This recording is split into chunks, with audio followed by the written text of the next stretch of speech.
Are we live? I don't know if we're live.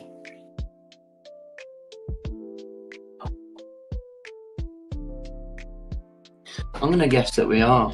Good evening, everybody. Yeah, slight tech diffs.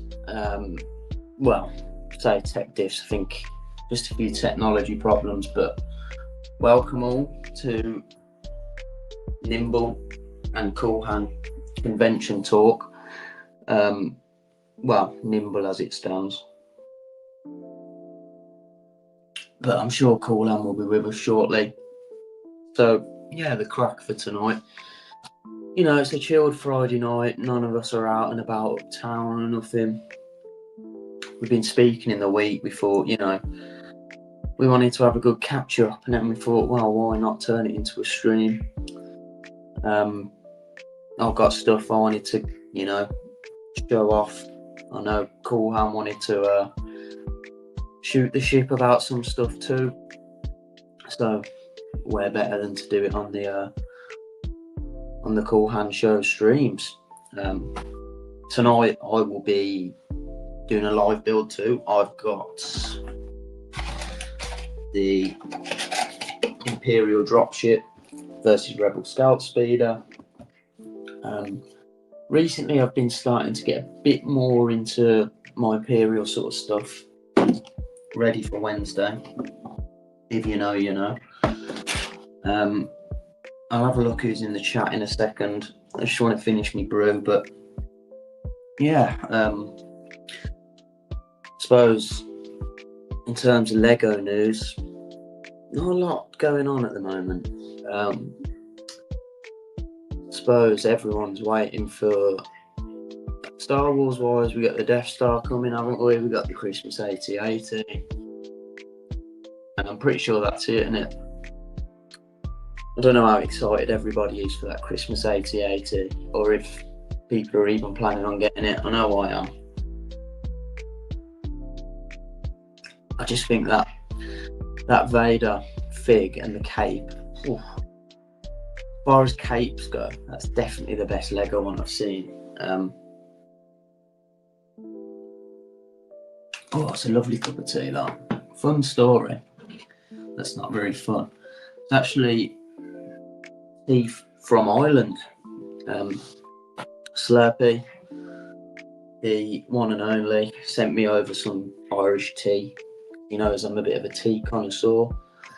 And I do really like it. I'm normally just strictly Yorkshire.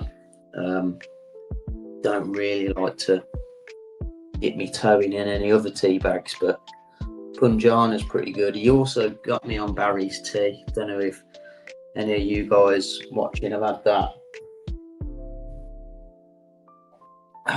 Not a bad topple.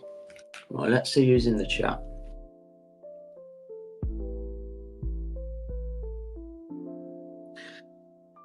It's my first ever roll call. A little bit of pre-match nerves. You just got to bear with me, guys. Not done this before.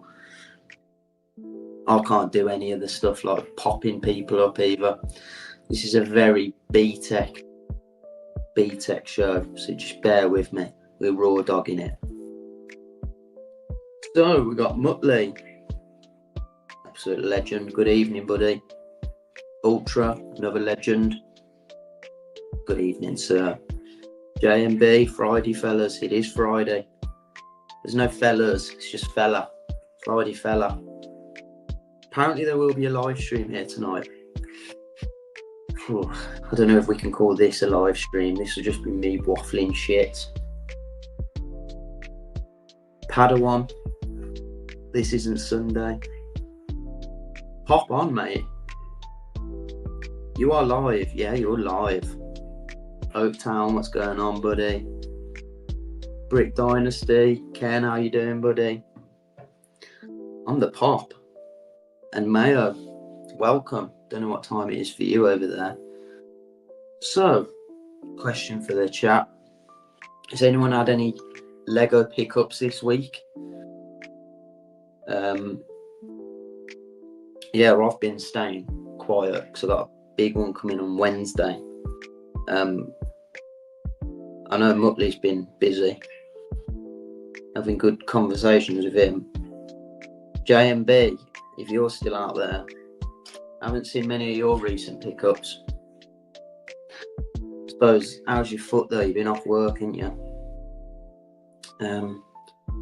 Funnily enough, while I'm on the topic of recent pickups, whose was it? I think it was Jedi Master Bricks. You put an Instagram post up with the Mos Eisley Cantina with all your light kit, and bloody hell, that looks fantastic. I missed out on that set. I don't know why I didn't want it, but sod's law, isn't it? You want it after it's retired. It's still very reasonably priced on the aftermarket. I know Mutley's said he's got two, because John Lewis were doing a fantastic deal on them at the time. John Lewis is pretty good here, isn't it, for bigger sets? I know Smith is the sort of king of playscale sets and discounts, but John Lewis seems to get the big ones on sale pretty good. But yeah, what was I saying? Mos Eisley Cantina. Bloody want that set, man. I don't know whether it's recency bias because I'm currently going through all the Star Wars films again. I'm watching them with the missus, so we're working our way through. But I got ahead of myself. I just couldn't help it. I'm absolutely glued to them at the moment. And I was watching A New Hope, and then I thought, damn, I wish I had that Mos Eisley Cantina. I don't even know what year it came out. It's got to be fairly recent, I think, because it retired last year, didn't it? But yeah, I'd love that set. Hivester, good evening, sir. Your Stoop episode, mate, fantastic. Who else we got in here? Papa T, how are you, buddy? Always good to hear from you, mate. Mutley, you picked up the 20th anniversary Slave one.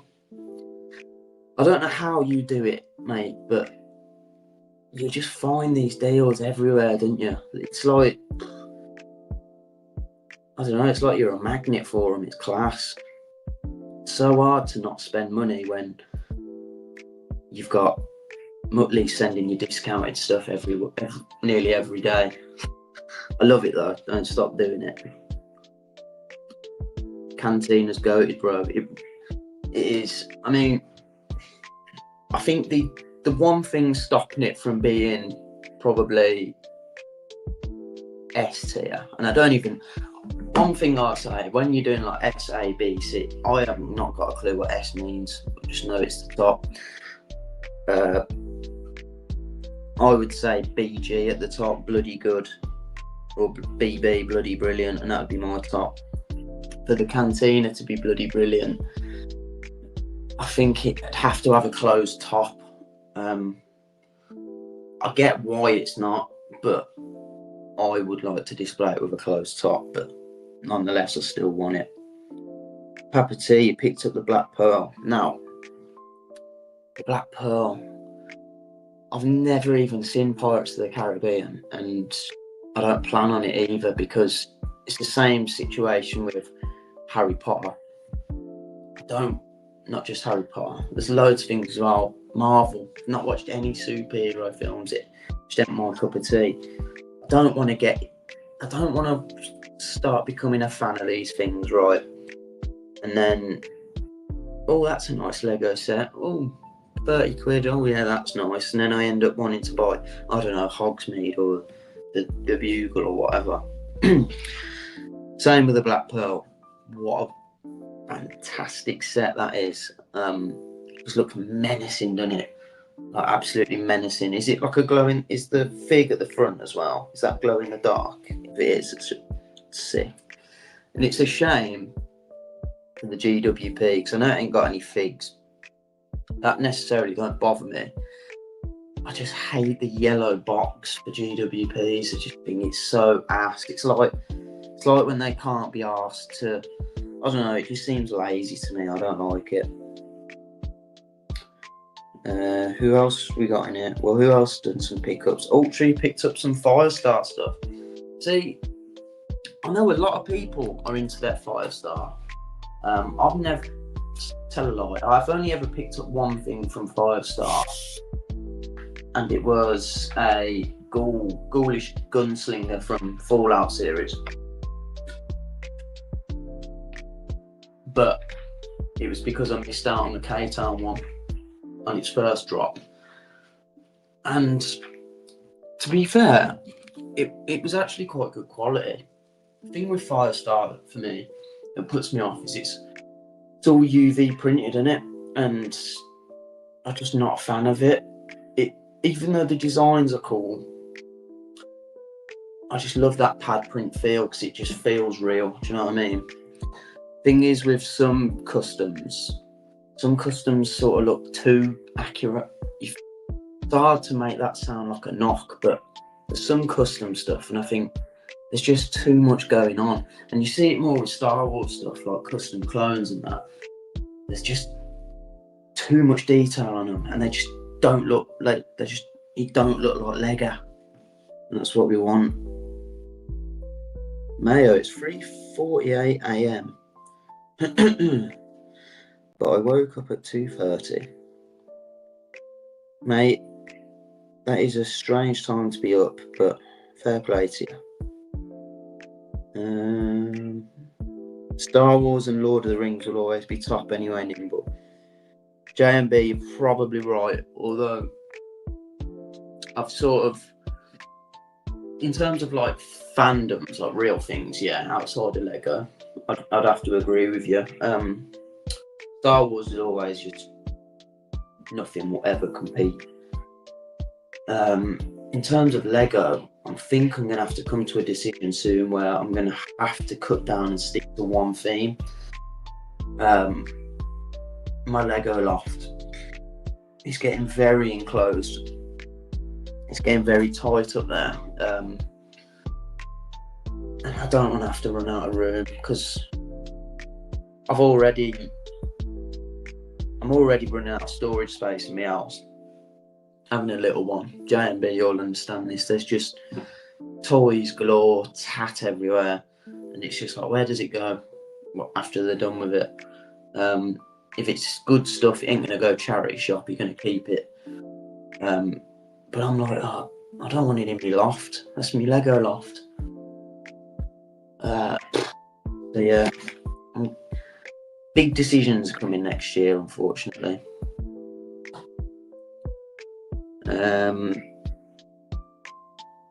Marvel start to Endgame, you've got to do, bro. You know what? I'm not going to sit here and say I wouldn't like it, because I probably would, and I'd probably like it too much. But I just ain't got the time, man. To put it shortly, I'm lazy. I can't be arsed, and I ain't got the motivation to think, oh, it's like having a Lego backlog, innit? That's like having a movie backlog. That's hours and hours, which I just can't commit myself to. Firestar do some pad printing as well. Oh. Are you with us?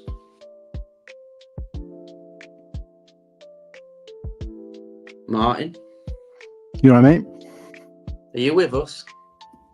I don't know, you tell me. Can you hear me? I can, yeah. Okay, now what a joke, like. It's alright, I got the crowd warmed up. Yeah, well done, mate. I appreciate that. It does help. I wasn't sure, like, I was trying to tell you in the private chat, do you want to still go ahead, or is it better if we postpone, or what? But of course, I was worried then you were going to reply and without typing, and I can't actually hear you. Yeah. And then I'm thinking, if I got to play with this technology, I can't do it while I'm in the stream, controlling the stream. So I'd have to leave the stream. So I was trying to watch it on YouTube, so I knew what you were saying at least. But then I couldn't hear the mic test, so I don't actually, apart from maybe the first 5 minutes, I don't know what you said. so is it just a joke, mate? I just really wish that we could get to the point in terms of technology where we have the ability to plug a microphone in and use it. But of I'm course, the other way around. I want to go back to pencil and paper with everything I do. I'm like you. I'm sick of technology. If things don't get easier, does it? Everything's getting harder. Yeah, well, I meant that kind of sarcastically, because all microphones you plug in, you can use straight away. But actually, you can't. I mean, I say that, it depends. Every 3rd, 8th, 7th, and 14th stream, it works fine. And those are guess numbers. They're not actually accurate numbers. In other words, sometimes I can jump straight on the stream, no problems. Other times I can come on the stream and spend half an hour trying to fix it, and it don't work. And do you know what I did differently to get it to work in the end? What? Nothing.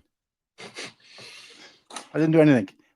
All I did is turn StreamYard off for the 8th time and switch it back on. And just so happened on the 8th time it was working. The first 7 times it wasn't. But I didn't actually do anything. And this is what frustrates me, because back in the 80s we used to have phones, right, where you had to press the button to dial or turn it. And there was never, ever in the history of those phones an occasion where you pressed the button and it dialed a different number. Do you see what I mean? Everything. So now we've moved into this digital technology age where everything is more reliable, but actually there's more work and it's more unreliable. But we just take that for granted as tech diffs. I mean, yeah, you couldn't have done a stream like this in the 80s, and you wouldn't have had anything to stream it to. But at least shit worked. Stuff actually worked. And it's just, it's the inconsistency. Like, if it's the equivalent, right? And I'll try and use a more live example for people who perhaps don't stream. You filled your car up with petrol. You put your keys in the ignition, and the fuel gauge is saying your fuel is full. So not only have you filled it with fuel, but the car is even telling you can't go. You've filled it with fuel. When you try to drive, the car won't let you drive, and the reason being is because there's no fuel in the tank. That's the equivalent of me doing a stream. You haven't actually done anything wrong, and it works fine every other time. It just doesn't. So you try starting your car 20 times, nothing happens. You eventually decide you're going to have to get a train in. You get into work late. You get in shit, whatever. The next day, you come home. You don't do anything different. You get in your car. You turn the ignition, and it drives fine. That's the equivalent of streaming. And I've always blamed StreamYard, but I got to be honest, it's just anything that's technological based. So you just have a lot of bad luck, don't you? It is that. It is a little bit of that as well. But in fairness, I know that Slurpee and Whittaky do have their fair share of problems as well. The difference is that they kind of are more tolerable with them. I wouldn't even say more patient, because I haven't pulled my hair out, pun intended. I'm not you're stressing. But that's what's annoying about it, is that we accept it. Just the fact used to it. People type in and see in streams all the time the word tech diffs. Why are we just accepting that as okay? Do you know what I mean? If that happened to your car, you'd want to take it to the garage and be like, what's wrong with this piece of equipment? Why did that happen? Even though it's not happening now, why did it happen? You'd want an answer. And that's me. It's not the fact that it don't work. It's the fact that there's no answer. There's no fucking answer. There's no reason. And there's no learning from it. I like to learn from a mistake. I've learned from lots of things while I'm streaming. What doesn't work, what does work. But I've never learned. I can't learn anything from it and this happening, these tech diffs, because they're so phantom and, for no reason, that there's nothing you can do next time to avoid it happening. It's just, I might be on the stream, I might not, because technology. And that we shouldn't be in a world like that where 40 years ago we weren't. It doesn't make sense. Like, you're either there or you're fucking not, like. So, but anyway, that's just me, mate. But how's it been with you anyway? All good, mate. Very busy, but living the dream as per. How about you? Yeah, good. Mate, this stream. Oh, guys, you don't want to know. the effort and the energy and the ideas that went into it, pulling out all of the flyers that I've been to, all the different conventions I've been to, all the booty and the swag and stuff that I've got that I can show up on the screen and I can show you guys, or I can flash up pictures of, and talking about all those different interactions, the Polaroid picture I've got with Jeremy Bullock, the interaction and the signed photo I've got with Kenny Baker, and all the different BrickFests I've been to. And do you know how much of it I've got to show? Zero. Because, and this is what I just said to Kirsty, I'm one of those guys who has all the best ideas in the world, groundbreaking ideas, no time to implement any of them. So yeah, all fart, no poo. Basically, yeah. No, that's it, mate. It's like Pac-Man. It's all mouth and no trousers, like. Yeah. But no, it's yeah, it is frustrating, but it's just because I'm like, right, we planned this out. When did we talk about doing this? Was it Monday or Tuesday? No, it was Monday night. Monday, wasn't it? Monday night. It's now Friday night, and I've had 2 days off in that time, 2 full days off, and I'm still no closer to presenting this, other than what you guys have already seen, than I was on Monday when we came up with the idea. And that's frustrating for me because I'm like, I had so many great things that I wanted to do for the stream. I'm sure you got photos you can chuck up, ain't you? Nah, because it's not because all of it precedes my last phone, and I've got about 12 mobile phones, which have got photos from some of the best experiences of my life, and they've all broken at the end, and I've got no way of getting them off there. So all those memories have died. So yeah, so the only thing I've managed to do is to find a few, I think, from Facebook photos from when I went to Star Wars Celebration. Of course, I've changed my phone since then, so I've never been able to learn how this whole cloud thing works, because it keeps saying to me that, like Kirsty always says, when I get rid of a phone, she says, you should have saved it to the SD card or saved it to your cloud. I'm like, the what and the what? I don't know what that is. So basically, it's all saved on my phone. So when my phone breaks, all those photos are gone forever. But yeah, of course, I was never very big at putting things on Facebook and stuff like that, so they don't even mostly exist there either. So it is what it is. But look, Kirsty, in fairness, did come and try and help me to dig out a few things. I mean, I was even in the position where I was like, I don't need to even look for the Celebration stuff, as long as I can find my bag of stuff that I came away with from Celebration. Because I was that guy who I went to Celebration, I had a bag full of stuff, goodies, and it stayed in that bag. And that was 2023. It stayed in that bag ever since. Yeah. Problem is, I need to know where the bag is. So, to be fair, you have been sorting, like, have you moved recently or something? So I bet a lot of stuff is here, there. Yeah, everywhere. I moved very recently, and yeah, because of course, you move into a house, and a year and 5 months later, you still haven't unpacked. Which is typical, right? Yeah. So my problem is the house. My problem is the house I moved out of into this one, I hadn't unpacked from before I moved. So you didn't have to pack. Well, let's just say this is the 13th place I've lived in 15 years. So, on average, it's about, a year and a bit per place. Although I have stayed in along those sort of 15 or so years. No, not 15 years. What I'm talking about, forget how old I am, 20 odd years. Yeah. But in that time, I've lived in some places for 5 years. So what that tells you is that there's places I've lived in for a couple of months. But it has been a nightmare. Wherever you lay your hat, that's your home. Yeah, unfortunately, I've been throwing hats all over the country. But no, this is I've never gotten a chance to sort of organize my gear, my stuff, my Lego collection, my collections of any kind. It's just kind of like until I get time to sort this, it'll have to stay in a bag. Yeah. And then that bag slowly gets kind of knocked about and bashed and beaten. And there's been times where I've pulled something out that I'm like, oh, this is this thing that I collected years ago. I really want to get it out and finally have a look at it. Oh, it was all broken. Never even got to enjoy it. Or this piece of artwork that I bought at a convention 20 years ago. Here it is. Finally, I get to finally put it up in a frame. I was all scratched and ripped. Yeah. Do you know what I mean? That's practically my life. But That's Todd's law, isn't it? it's miserable as fuck. But no. So look, I can still talk about these experiences, and I am one of these kind of like, the experience always beats the photo or beats the item that you bought.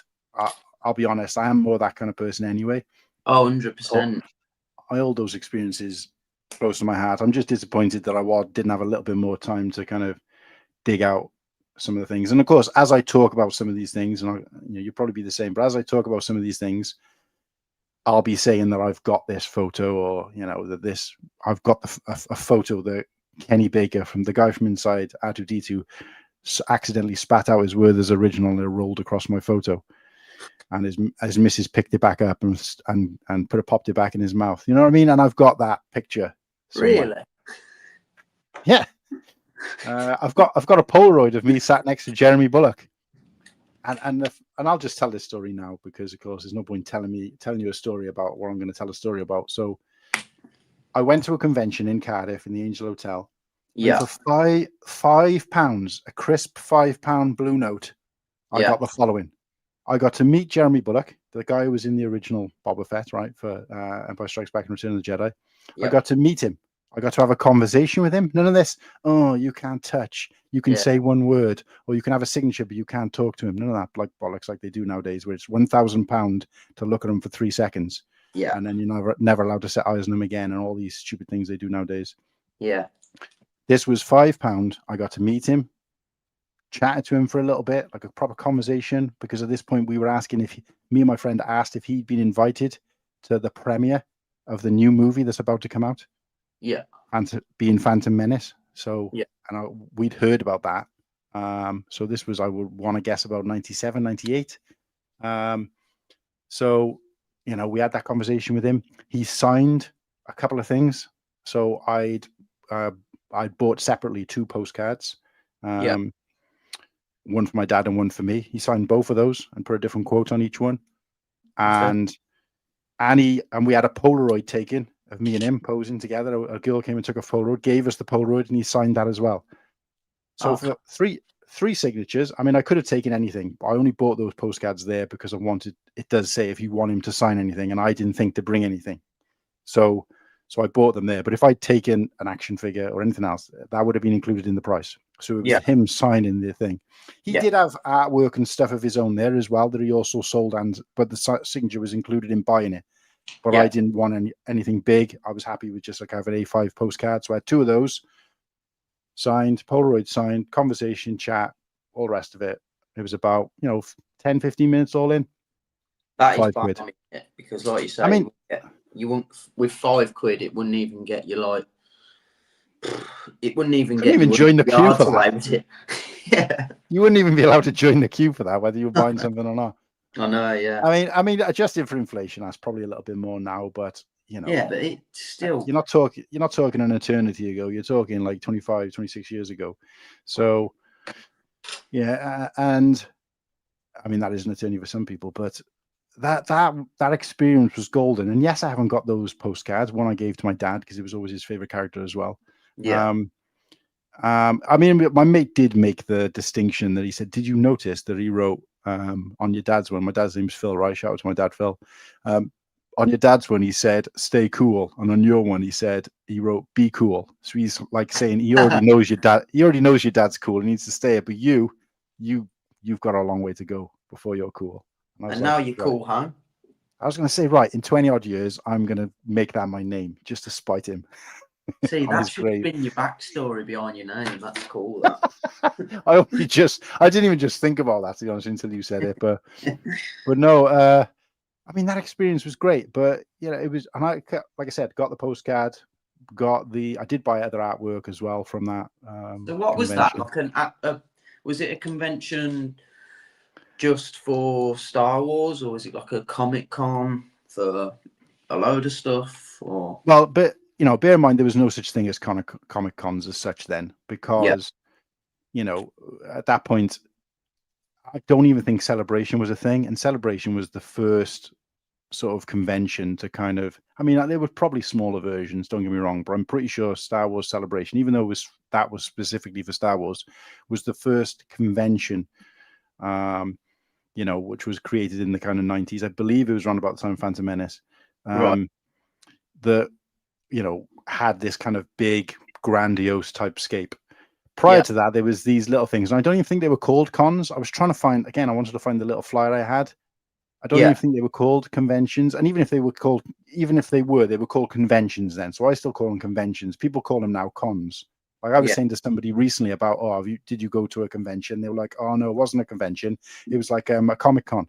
I'm like, do you know what con stands for? I thought con is literally just short. It is, but what I'm saying is, there's people out there that associate con, Comic Con, and things like that. They don't realize that it's the same thing. It's just, and it wasn't called that then. There was no such thing as a con then. So if I call it, if I said a con then, it mean I'd been ripped off. So it was just a convention. But again, I don't even think it was necessarily called that. It was just it was like a sci-fi film and TV meet or something like that. Because the Angel Hotel is a very small hotel. It's not a very big, place at all. There was a couple of little rooms. I want to say probably the size of, your smallest screen in your cinema. Right. And obviously, I'm talking. Is it like a nice place or? No, the Angel Hotel is a bit of a tough. It's a bit of a dump plug. So, here he comes. Slurpy entered the chat. Well, it is in Wales. Yeah, that's true. Right across the road from Cardiff Castle, believe it or not. But shout out to Cardiff Castle. Slurpy, how's it going, mate? Hello, Slurpy.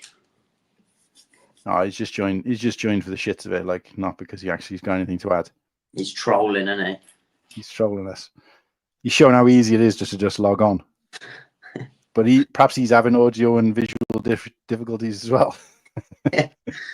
See, sometimes it's better to just use the free version. I mean, I don't have a headset. I don't have. That used to happen then as well, mate. It don't make no difference. But the worst part about it was, it says, sorry, we can't connect you to StreamYard because you have no it seems you have no microphone connected. And I'm like, oh, okay. So I unplug my mic. The intention being to plug it back in to see if that's the problem. As soon as I unplug it, you've unplugged your mic. Like, what? You just said I didn't have a mic. So anyway. Frustrating. Anyway, so sorry, can you hear me? Yeah. Sorry about that, lads. I will be no camera tonight. Apologies. Just gonna pull a Oaktown. All right. Okay. Yeah, man. What's happening? Not much. Just chilling. I can only hop on here for about half an hour, but good to hear and see you, both of you. Yeah, you too, mate. I don't know about the sea, but good to hear you. I'm just in the process of discussing the birth of the convention, or what was the birth of the convention to me back in the mid 90s, before they were kind of what they are now. Because of course we had no Marvel then in terms of cinematic universe. We'd had the sequel, the original trilogy, and it'd been dead and buried for sort of 10 years or so at that point. The special edition came out, which I think really helped. So there was that, and a lot of people don't really remember that this kind of going out and buying toys when the Phantom Menace came out. Actually, that started a couple of years before, because they brought the original trilogy back out in 1997 as a sort of 20-year anniversary, and they did the special edition. And apparently, I don't know this for sure, and I don't think we'll ever know, but they did that just to try and test if there was still people who loved Star Wars still out there, and whether it was worth, because the filming for Phantom Menace started shortly after the original trilogy, 20th anniversary trilogy special edition had kind of been and gone from cinemas. That's cool. Yeah. So they had that kind of influx of like toys in the Toys R Us and people queuing outside, and that whole thing was kind of born then. Because that never happened when the original trilogy toys came out. There was no such thing. People didn't queue outside. You were a vagrant if that ever happened, So it was literally... and of course, you could get it anywhere as well then. So it was a different story. Like I remember going into my local wool shop where my mum bought wool to make jumpers for my daughter, and for my sister, my daughter, Christ. For my sister in 1984. Sounds and there like was start of a medieval fairy tale. This does. Yeah. And there was baskets of Star Wars action figures there, like on clearance for, I think it was like 89p. Yeah, Because they're trying to get rid of them or whatever it was. So that'd be an absolute fortune now. and it was stuff like that. And it got to the point where I remember there was one shop that my mum used to go to. It was in like Cardiff somewhere. And of course, we only had one car in the family then. And, you're talking the early 80s. So it was a different world, My dad had to kind of warm up his Allegro car, just like I have to warm up this mic before I go on stream. But it was like, there was a place she used to go in Cardiff. I think she used to pick something up from there. I'm not sure. Something, I forget what it is. Might have been something for my sister she was a baby. And my mum would have to get a bus into Cardiff because we had one car. Like I said, it would go back and forth. And I remember she used to go there, and she brought me back Star Wars action figures from there, but they were all loose. They were not in a packaging. And I thought, now nowadays you'd automatically assume that's secondhand. Yeah, it wasn't unheard of. It wasn't unheard of back then. And anybody who might remember this, if you collected action figures back then, there's some stores, especially if it's older stock, they'd unpack them so they'd unbox them and have them in store. I remember going to a Woolworths when I was staying with my grandparents, and they had it was like Action Force, but the early version of Action Force. Which is G.I. Joe in America, but the very, very early version from the 80s, where it was all kind of black and white packaging.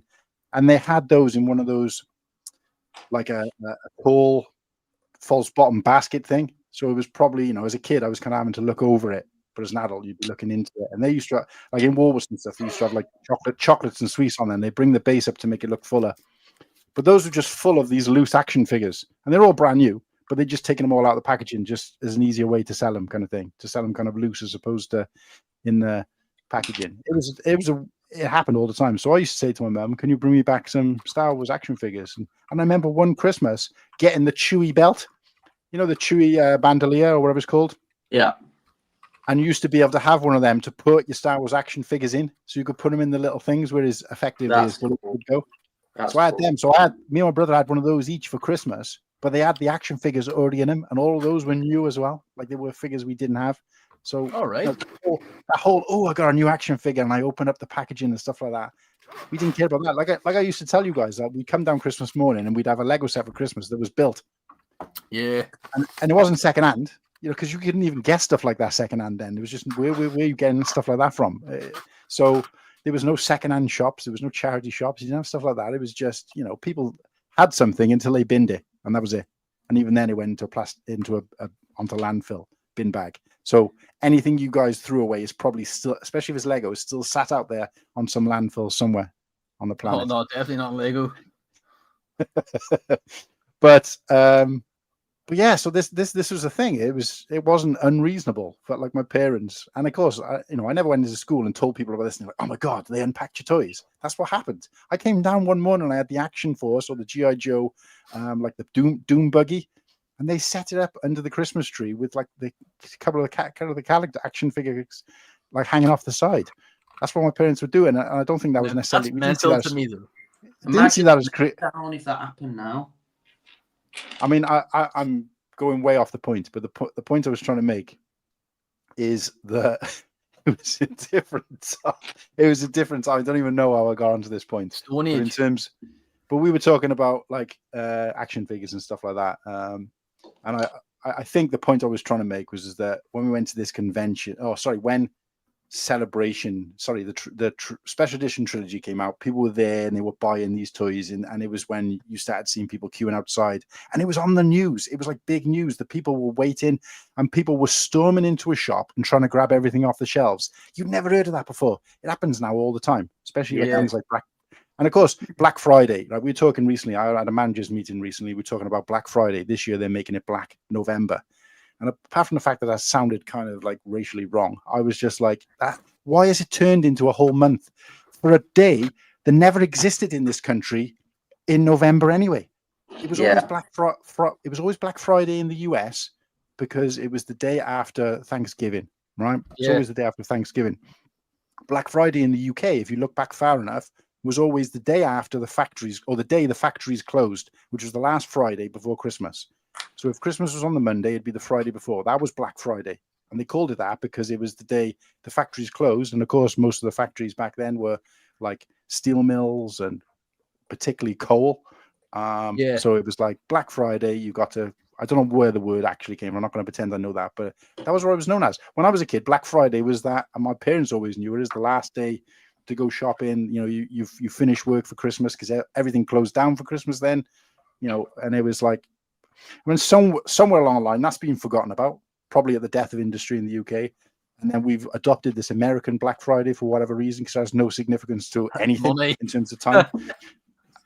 Absolutely. And then over the course of time, it's become, I remember being in retail when they turned it into like a week-long event, and that wasn't that long ago. Now they're making it a month-long event, and that's not even unusual in my company. We're behind the times on that. Everybody's doing this. I kind of remember growing up where it was like, oh yeah, this Black Friday sale, you know, and I'm like thinking, oh cool, what's Black Friday mean? And then I look it up, oh, it's the day before, the Friday before Thanksgiving, and I'm like, cool, that's an American holiday. Like, what? And then a couple of years later, it's, you know, I don't know, Silly Saturday and then Cyber Monday and all this shit. And I'm like, just an Silly Saturday. Silly Saturday. It is. But what I do respect, right, and I'm trying to bring this back to conventions because I appreciate that's why people are here. What I do respect is the fact that they stopped making it Black Friday a day. Even though they're the victims of their own, what they put out there in the world, right? You go on out into social media or onto the news or whatever it might have been back then and say, we've got these televisions and there's only 100 of them and they're only £100 or $100 instead of $200 for this one day only, then it's your fault if they're killing each other for them.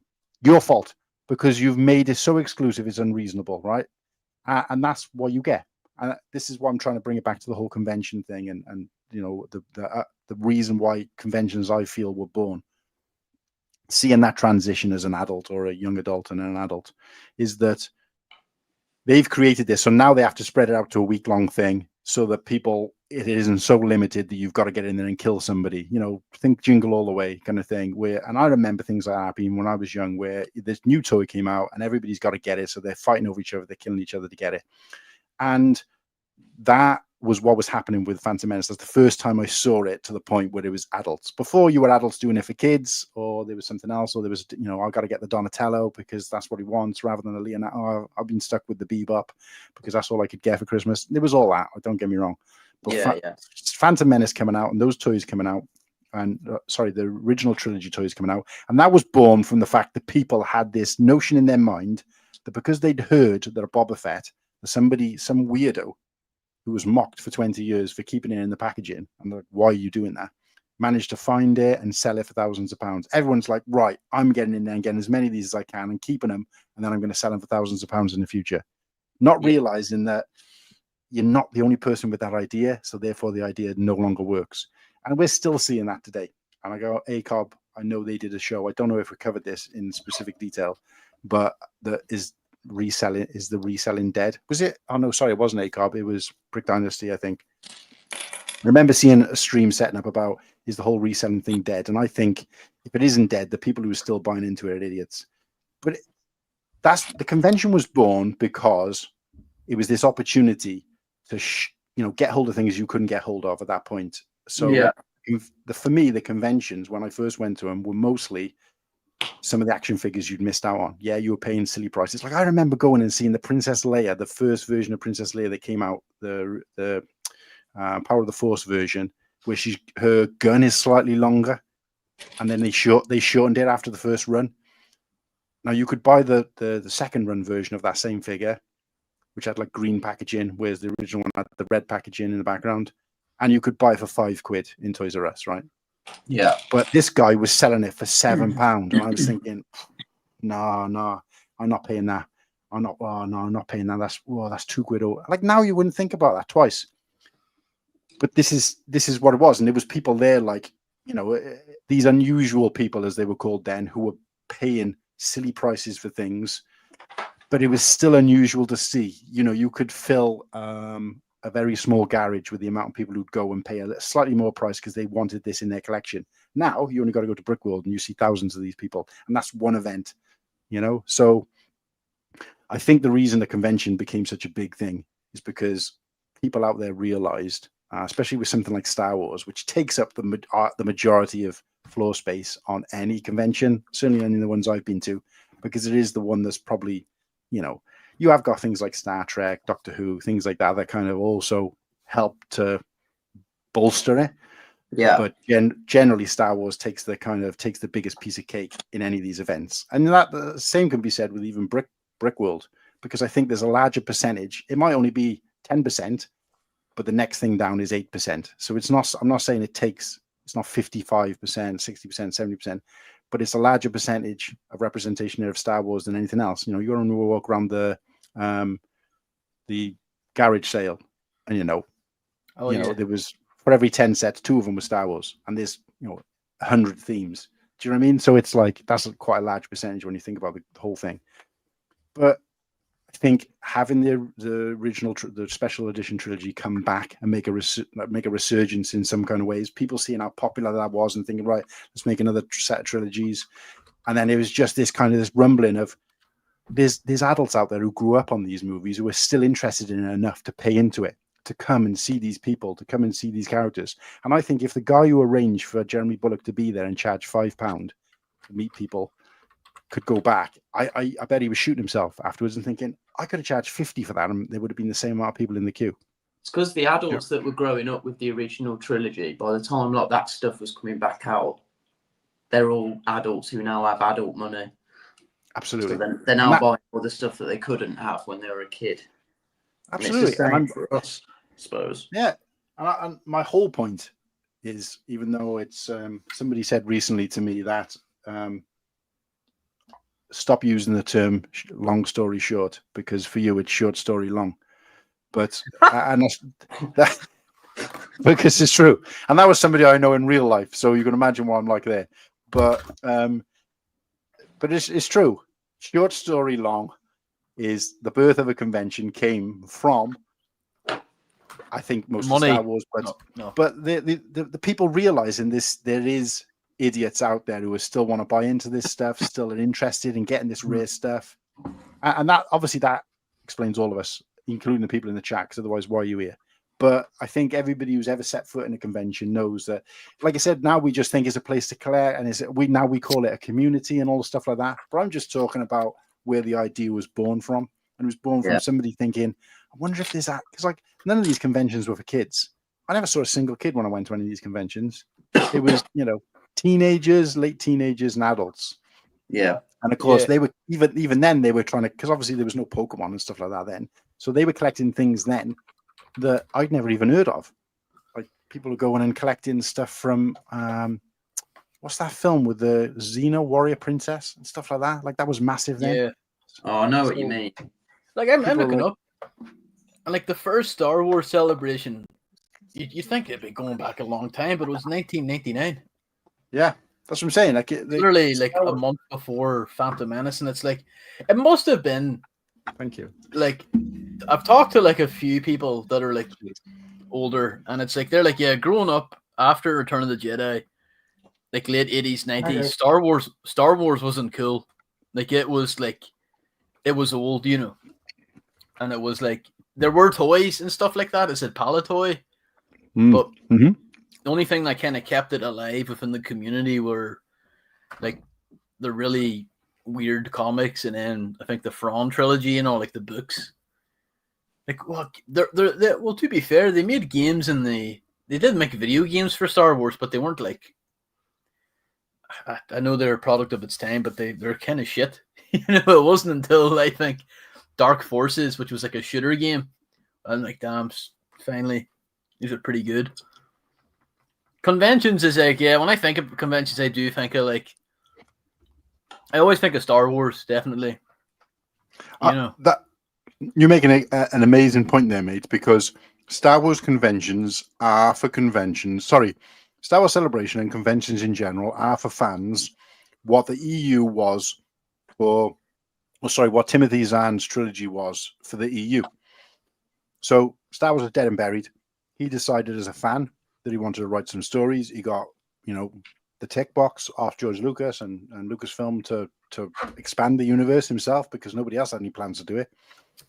and who did it, and he wrote his trilogy, and it was widely acclaimed.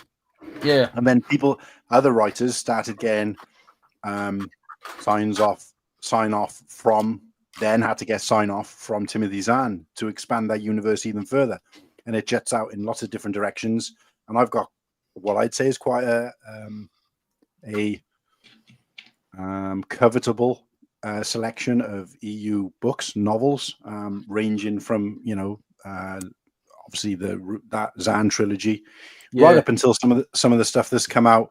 I think I kind of fell off in terms of buying new stuff when we hit the High Republic era, because I started collecting the High Republic comics and I was just not into it.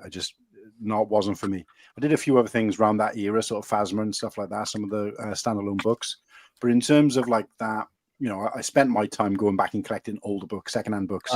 Or for me, Lego and books were similar in that if you can get it and it's pre-loved, that's almost as good.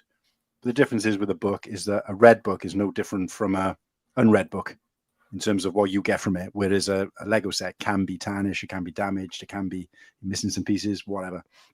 So, I'd say most of my collection, more than half of my collection, is used secondhand books. So I picked up at charity shops at pence. I went to one shop and I picked up like a handful of Star Wars books, and she said, "Oh, just give me a $5 for the lot." And some of them are hardbacks as well. So I was quite lucky there, but that only happened because they saw how popular. So all those people in the background probably had no intention of writing about Star Wars. A lot of them, the people, can't think of any names off the top of my head, were science fiction writers for years before. But they saw how popular Timothy Zahn was, and then realized that most of their love for science fiction that they'd been writing about for 10 years or more came from watching Star Wars. But never did it cross their mind to write a book about it because of all the legislation they'd have to go through. Now they could go through Timothy Zahn because they're expanding his universe from another person's universe. So in some cases, they didn't even have to go to Lucasfilm, depending on what their story was. And then they write about it, and it just became this massive thing that's now what it is today, the EU, and obviously all the stuff that's been canonized, and it's become like its own thing. And that's what I think conventions were. Although there were conventions, like I said, smaller conventions, for me, the starting point was that original trilogy coming out. People realizing that there's a popular, we want to make more films, we want to expand the book universe. And then people thinking, right, if people want to get together and do this, let's do it. And then that's when, unfortunately, the prices started hiking. Because I remember seeing that first celebration. And I think the first one came to Europe quite early on. I want to say it was 2001 that the first time they came to Europe, and they did that shot where a mate of mine was involved. I didn't go, where they shot one of the bridges in London with everybody on there with their lightsabers battling. And they did a shot for that. And that's when they started, the prices started getting silly, where, at that same year, I might have met somebody and paid 5 or 10 quid for an autograph, and they paid like 70 there. And it was like, I could only afford to have one because it was 70. And their whole budget for the whole thing in terms of spending might have been 100 quid, which is a lot of money, so. Yeah. But it was like, and it just kind of blew up from there and went off in all these different directions. And of course, Lego is the same. I think they've realized that there's such I don't know what the birth of the Lego convention was, but all I know is that there's obviously some springboard to it all, which is people realizing that there's an adult, because nobody ever does a convention for kids. All conventions generally, no matter what they are aimed at adults, because they're the ones spending that kind of money, and so it gives them the opportunity to put the price up. I was looking up at the first ever, talking about Lego and stuff like that. I just had a check. It's defunct now, but it was like a BrickFest festival in the year 2000. So literally a year after the first Star Wars celebration, do we get the first Lego convention? And I know that with AFOLs and stuff like that. We going to conventions and stuff, they're all, when you see older lads, it's mostly 30, 40, 50-year-olds. But I've always wonder what it would have been like to have been an adult Lego fan in the 90s, Yeah. Where it's I kind of knew, growing up in the early 2010s, it wasn't cool at school to like Lego as a teenager. It was you're a nerd, you're insert a word you're not allowed to say on stream, you'd get like that there. And then now it's like, my sister's there, she's the age I was whenever I was really into Lego, and it's like, it's cool, It's definitely, for us growing up, it definitely weren't cool. But school's a brutal place, isn't it? School is a hard place to. It's dog eat dog, isn't it? At school, if you're not terroring and picking on someone for something, you're getting picked on for something else. It's a great example because I've told this story before, but I'll tell it again. I didn't meet actually. I tell you I met. One of the things they used to do at these conventions was sell autographs of other people. And I bought, because it was like a $5. And again, considering the fact that I didn't meet that person, actually, that seemed like quite a rip-off. But I bought the signature of Admiral Ozell. Right. So I've got that. It's a photo of him from the film, a still of him from the film, signed by him. And obviously the actor's name. The reason I did that was because that actor was actually in quite a lot of things when I was younger. If anybody was old, probably nobody here old enough, maybe if he's still around, might remember Grange Hill. So he was a character. He was one of the teachers in Grange Hill, and things like that. So, and I remember him from a few things, and I just thought that was pretty cool. So I went then. Obviously, I went with a good friend of mine who I work with. We went back to work, or we were in work together. Let's say the next day, and I had this, and I was kind of showing her off, and one of the guys from work just came in and just like started ripping into us. And thankfully, my mate did stand up for me a little bit because I was only like late teens at the time, early 20s or whatever I might have been. But he was a little bit older, and he was just like, no. And he was like, oh my God, you went to a convention and paid £5 to get the teacher from Grange Hill's signature. And he was just like making fun. And I felt a little bit like I did then, or I would have felt if I'd been talking about like Lego and stuff like that. But like I said, I was only into Lego and Star Wars as long as everybody else was. Now it's different because you can choose to watch it or not without that sounding weird. But back then in like the 80s, there wasn't a male child that wasn't into Star Wars because it was like one of the only things out that kids liked. Whereas now you could be into this or you could be into that. I could like this more. I can like that more. I can like this more. You didn't really have that then. If you went to school, you're talking about watching the newest Star Wars film, or everybody else was listening, or they'd watched it as well. Same with Lego. Was watching the same stuff, I suppose, back then, isn't it? Yeah, you'd have the old monoculture. We'd have toy day in school. 4 channels, and they're all in black and white. Everyone's listening to the same vinyl on the same turntable. I was there for the launch of Channel 5, but oh my God, I was, but. We'd go. We bring a toy to school day, right? And everybody either brought Star Wars toys in or Lego. So it was never like there was nothing to be embarrassed about. So with you guys, I guess there was a lot more things around then, so that they might be embarrassed about talking about Star Wars or Lego. I didn't get that. Everybody was into it, but once you stop being into it, which I thankfully was, again, there's no embarrassment because I stopped being into it. Didn't carry on playing with any of it, whatever. It just kind of went in storage or got rid of it until I became an adult fan of these kind of things. And at that point, other adults were as well, if that makes sense. The only time I ever questioned is when I bought, and again, I think I'm the only person, aside from maybe Muttley, who was an adult when the Star Wars sets launched and bought a set for myself. Only person I know.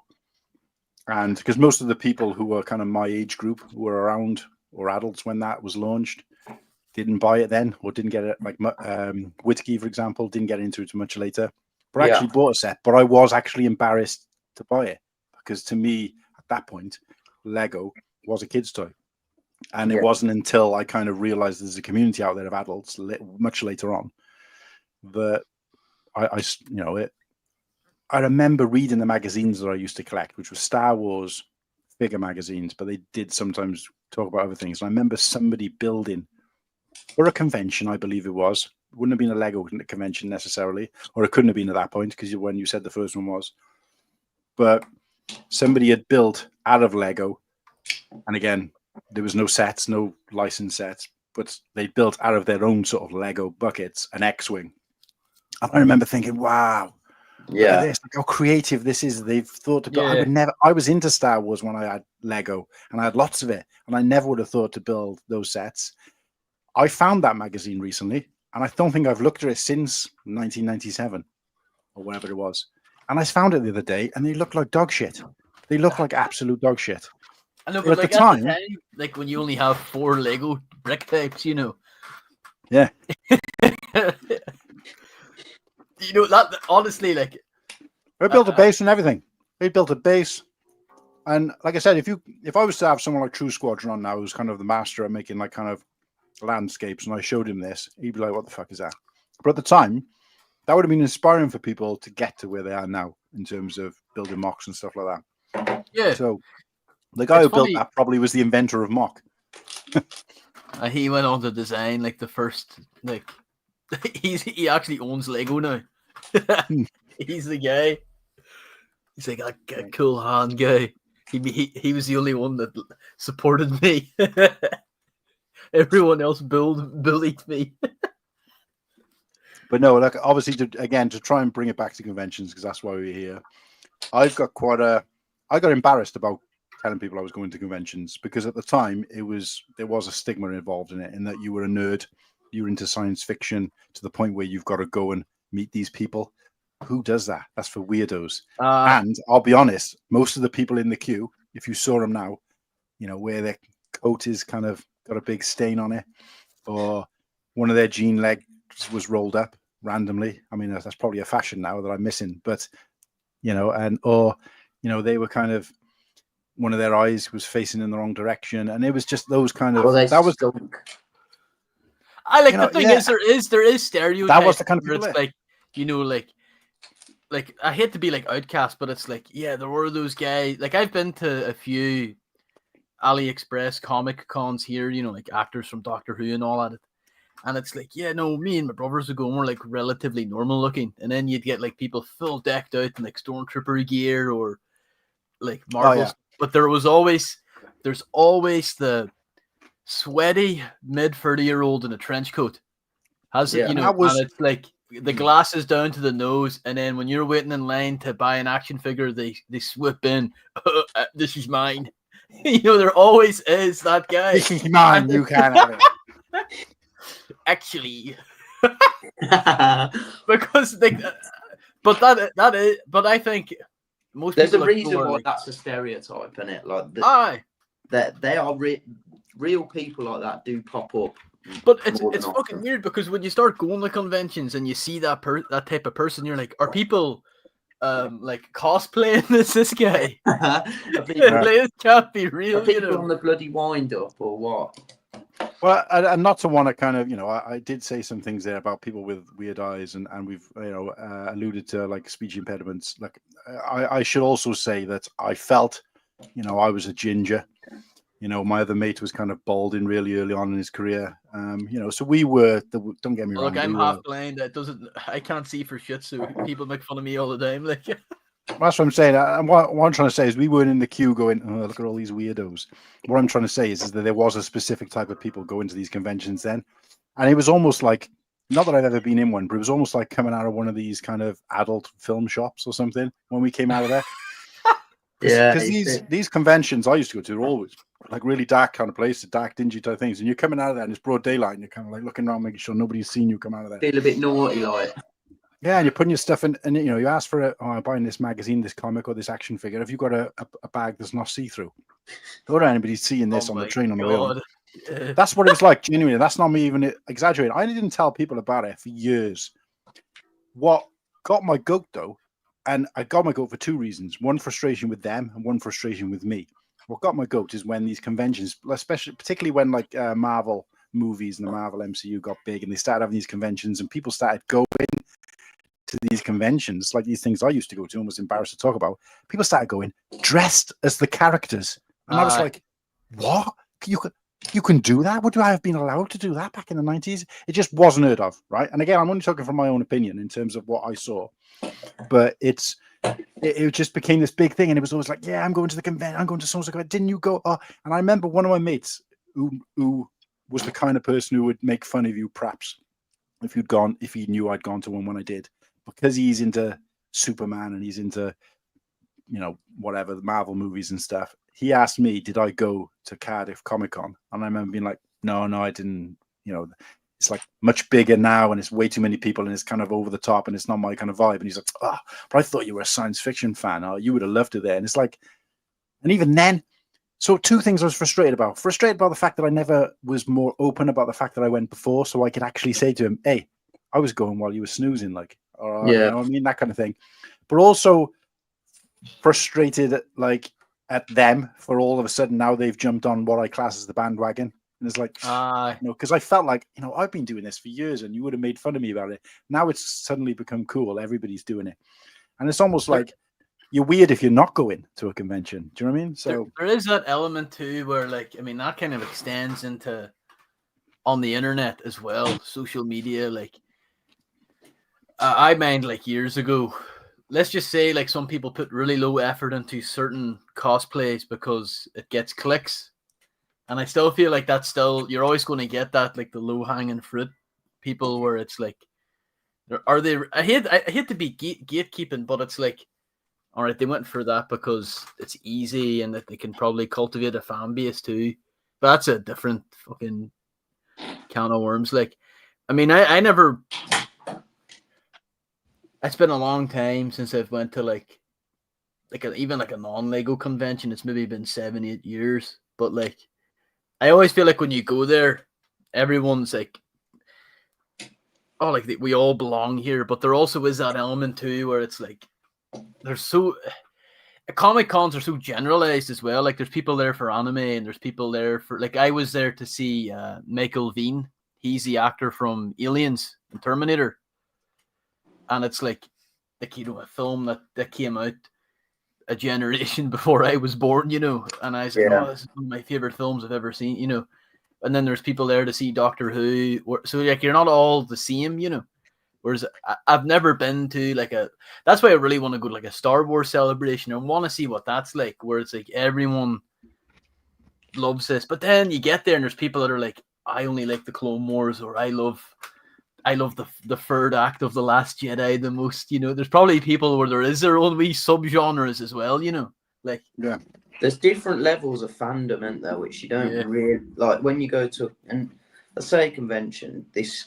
I've only been to one, like, Star Wars one, but I've been to a few Lego ones, and you do start to realise, don't you, like, you think, like, damn, I love Star Wars, and then people rocking up in, like, who must have spent hundreds and hundreds of quid on dressing up as a stormtrooper, and you think, like, I would never do that. I could never do that, and I'm not, like, shunning the people who do. I think fair play, like, but there's just, I don't think there's a price either. Like, it's like with Lego, like, too.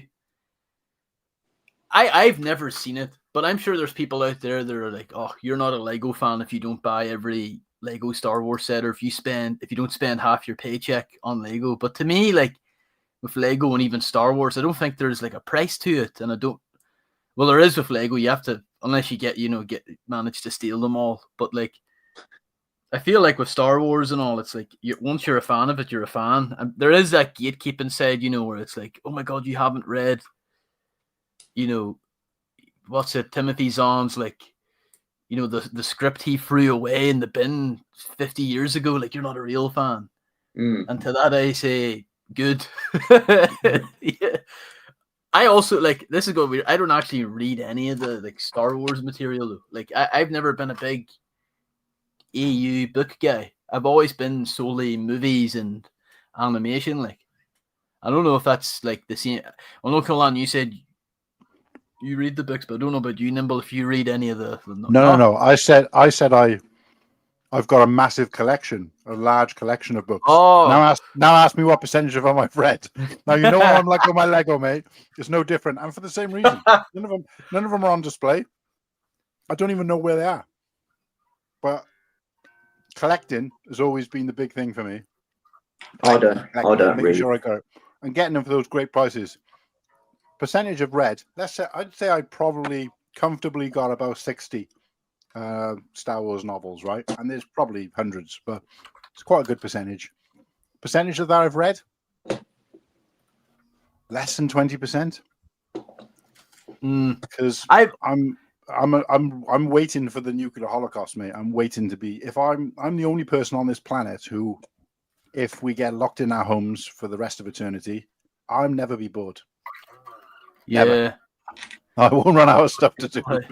You're prepared for COVID again. And ask me what I did during COVID.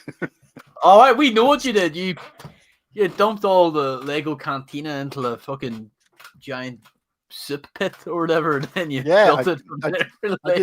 I did that a week before going back, and it took me like 4 months to build it. The only book I've read from Star Wars is Death Troopers, and that's like the zombie stormtroopers. Only because as a kid I found it so interesting to be like, oh my god, horror and Star Wars, the two things that would never work. And the book's not, I don't think the book's great because it's very like, I don't know, like it doesn't feel like Star Wars. It's like, I'll just throw in a blaster reference, or that it's set on the Star Destroyer. There's no, oh my god, use the Force and destroy this mind virus. It's just like we gotta get out of here. It's just a generic zombie story. But like I remember thinking like this is pretty cool though at the same time. And then online people were like, this book is dog shit. And it's like, all right, I'm never voicing my love for it. Yeah. You have to be careful with Star Wars fans, because like something that you love, there's going to be someone, if not a lot of people out there, ready to rip the shit out of it. I think taking it back to conventions, that's why conventions, particularly Star Wars based ones, do so well, is because they need people there who are passionate and interactive and engaging, and that you can't even if they disagree with each other. I mean, you could have 20 different factions of people who like different elements of Star Wars, and the same with Lego, and they could never lock eyes and still not even represent the full community. So, but no, what I do want to do is I want to get into. I'm going to load up some pictures while he's doing this, but I totally forgot that we have a chat. And I've acknowledged precisely 0 between my scaling, turning my short stories long. I've just brought up some comments, but guys, I'm going to an Irish goodbye, but I do need to dip. Apologies, I was trying to get on earlier, but it was a little bit busy, and I'm still a bit busy. Good to chat to you, Slurpee. Yeah, thanks for the time you have committed. I appreciate you. As Witticky hasn't showed up yet now. Well, I didn't know either of you would come in. I only invited because it seemed rude not to, since we're sharing the platform. But I just thought, it is what it is. Look, so get back to your guitar, mate, and we'll catch you again. What? I don't even know what that sound is. That's not me playing. That's you sitting on your rooftop or whatever it is. That's a bad potato you've got. That's me. That's the sound of me peeling potatoes there, like Like. Ready for the next stream, like. I just love the jokes that how bad my internet is, where it's like, oh my god, his internet shit. The starch content, the potato is low. Yeah. It's that bad, guys. It's that bad, guys. Another packet of spuds. And he has actually got his camera on as well. It's just that bad a picture that he looks like Blockhead. God, more definition on his face and the real me. But I'm gonna dip here. I will try to catch you all later. Good to chat to you, Slurpee. Best lad. Stay safe. Take it easy. See you. But look, shout out there for Slurpee for popping in.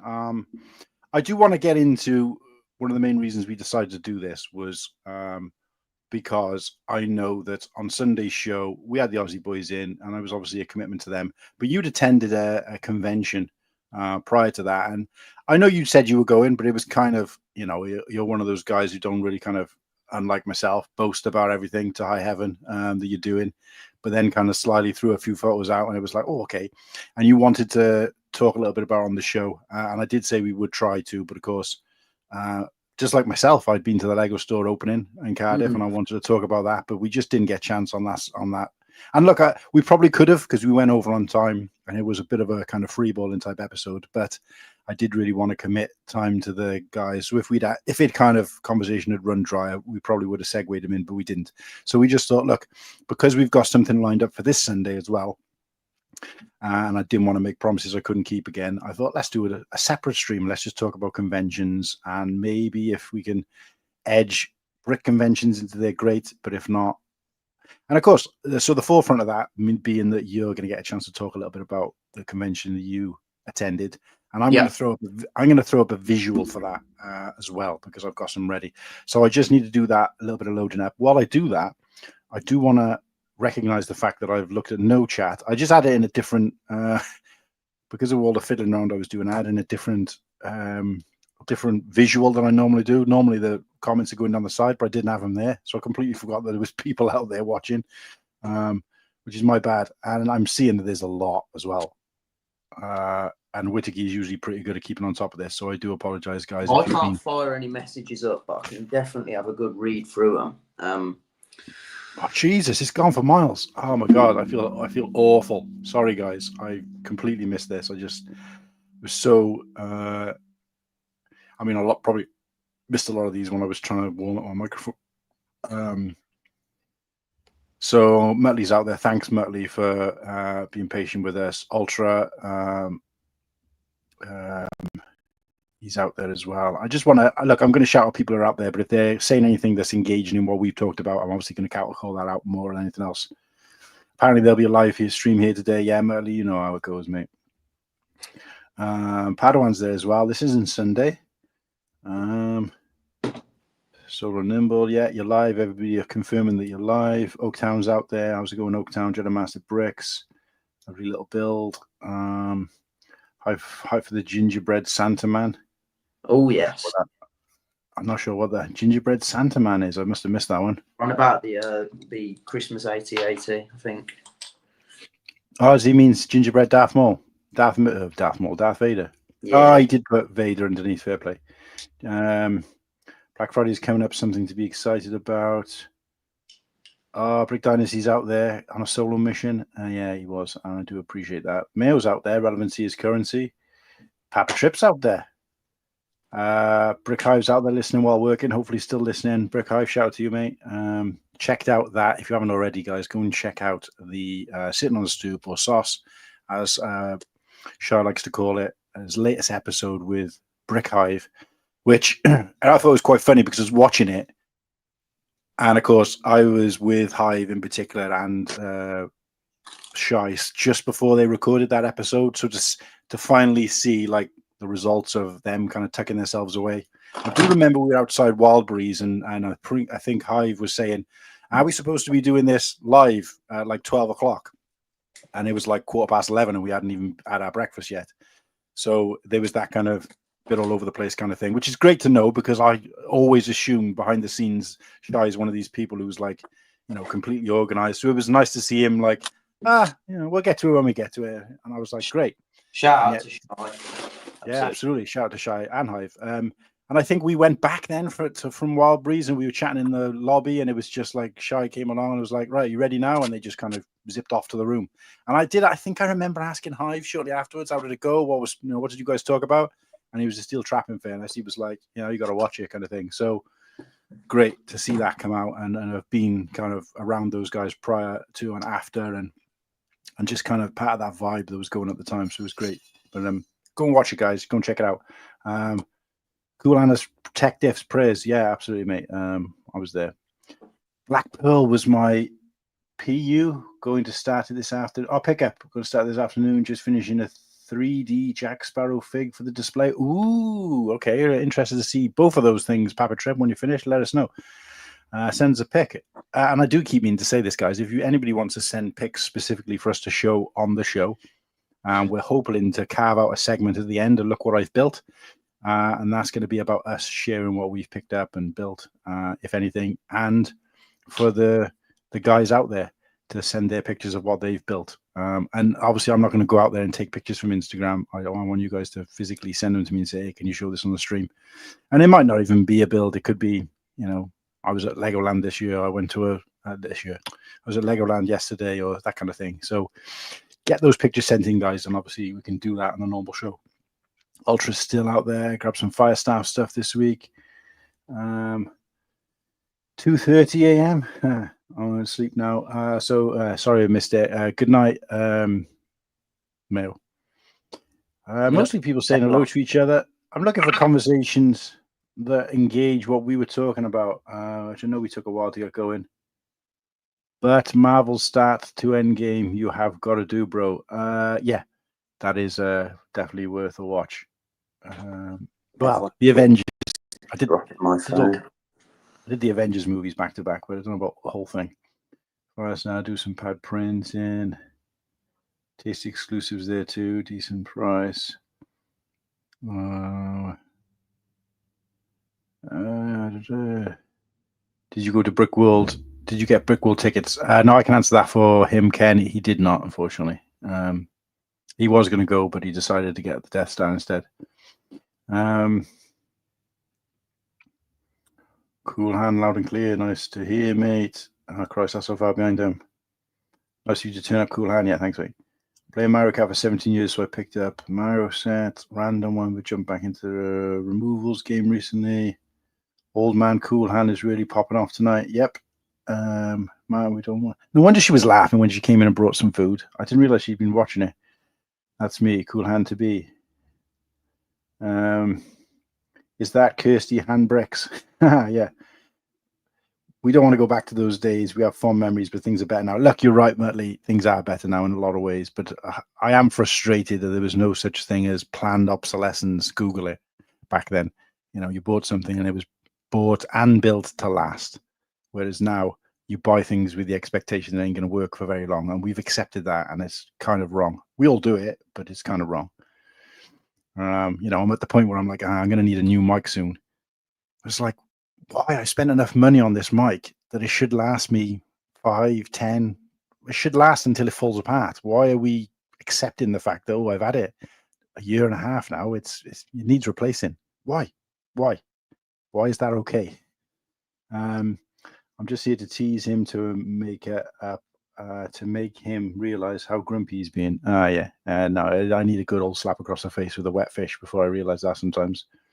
But it's all tongue-in-cheek, guys. I think some people like watching that crap as well, because the last time I went on a mad one and was complaining, you should have seen the reviews I got on that. It was amazing. That first hour of that stream where I was going on another one. Bring that wedding forward, Cool Han. Dropped you a few pics on WhatsApp from Celebration. Yeah, I'll get those going in a sec. Well, I just want to get chat codes up with, and then Nimble warmed up into talking about his con, and while he's doing that, I can get some pictures sorted. Just making a lovely brew. Yeah, moving that Lego collection, mate. I haven't had it for most of those houses. I've only had it for the last sort of 3-4 houses. But again, it's one of the reasons why I think part of me is like, you know, when you've lived on the road, you kind of learn to not unpack. And I think it's a little bit like that. I know that we're not moving anywhere, but it's just that kind of unsettling feeling that, you know, do I really want to buy shelves and unpack my Lego when I know I've got to pack it away again? I think me moving around so much is the reason that I've been one of these people who naturally takes, and I can't remember a time before it. So I build Lego sets and then I take them apart and refresh them, even though I don't necessarily need to. I just think it's out of habit. You know what I mean? It's like, you know, people who've been in the army who sleep on the floor. It's just kind of, you know, you get used to a certain way of living and it takes a while to break it. So considering Mayor went to bed, he's still commenting like a beast. So I need to move, so I have a giant backlog because I don't want to build anything substantial before moving. Yeah, I feel you there, mate. Oh, Gaycob was in the chat. Evening, boys. Did anyone see Slurpee on Ostiv's stream today? I didn't. First of all, I didn't know that Ostiv had a stream today, and also didn't know the Slurpee was on it. He done after hours, I think. Was that today? It was this morning. So for us, it was at like between 6 and 7. Okay. I didn't realize. Was that the one with Life Rex? The after hours from that show? No, it was. No, that was last Thursday, wasn't it? It was just True Squadron. I think it was just like ACOB. It was like after hours after ACOB, probably. Oh, right. So Ostiff did his own after hours after the ACOB show. Shout out to ACOB, shout out to Ostiff. Right, okay. Still recovering from last night. No, I totally missed that, unfortunately, because I had an early night and a lie-in because Nimble will tell you, I was ruined from my week of attending a meeting. My body's just not designed to sit down all day, which is why I don't know how I managed on the stream. England. Yeah, first of all, I had to come to England, and secondly, I don't travel well, and thirdly, when I can do a 15-hour shift on my feet, walking around, doing physical jobs and interacting with people, but when I've got to sit down and watch a presentation for 7 hours, it just kills me. It felt like I'd done 5 days of work without sleep, in terms of mentally, but I just couldn't handle it. This is why I couldn't have an office job. I'd be dead, or fat, or both. But anyway, so no, I get that I missed that. But I will, I know he doesn't like to advertise them, does he, for whatever reason? But if ever he was doing one, I would be happily stay up and jump into it. But yeah, maybe next time. So Oaktown Jedi, what happened at the end of ACOB last night? Admiral Sean, anyone grabbing anything on October 1st? Nope, nothing good coming out, unfortunately. Nimble dumbing on the Death Star. So nobody in the comments so far has talked anything about conventions. So I either covered it really well or nobody cares. But yeah. Bearded found your lookalike, confused as fug. That's a heater accessory. Not sure what he's talking about there. Did you have a good night's sleep? How is everyone doing? Black November, that's silly. Yeah, it's terrible. It's a terrible name for it. Always today. Clearing old stock from books in the backlog, but always about clearing old stock to get the books back in the black out of the red. Yeah, I get that 100%. I guess in that Shadow of the Empire on the 64. Yeah, there we go. So a little bit of chatting. X-Wing and TIE Fighter on the PC, early 90s. So there's a little bit of chatting about. So they're mostly talking about some of the stuff you brought up about Slopey brought up about the games. Nobody talking about conventions or having anything to say about what I said about conventions. I guess either because they don't know enough about it to say any different, or they just didn't go to any. I guess, but we'll get into that, won't we? I used to sing Barbershop. Their conventions were there was a lot of relationship changes, but I had a lot of fun singing in 3 different countries. Like Barbershop Quartet convention. That's pretty cool. Have to tell us more about that, Sarah, if you ever come on the show. Star Wars on the SNES was damn good. I do remember that, I think. Do you think... there we go. Right, Amy. Do you think conventions are a US creation? Comic-Cons and baseball card cons started in the 60s and 70s here. I don't know, because like I said, these conventions I was going to was only because I even knew about them because they came around because of the trilogy. And I'm not saying that that's where cons started. I just don't think they were anything like what they are now. And of course, I'm specifically talking about like science fiction cons and Lego cons and the cons we go to in terms of when they started for me. Cons in terms of conventions will have been going as long as the word convention was created. Because otherwise, why would that word exist? So you're talking probably hundreds of years, but they could have been for apple juice conventions or Tupperware conventions, livestock conventions, so stuff like that. So I kind of get what you're saying, Amy, but I probably should have made it clearer. I was talking specifically about the modern version of a convention now in terms of science fiction, where the birth of that was, rather than the birth of a convention in general.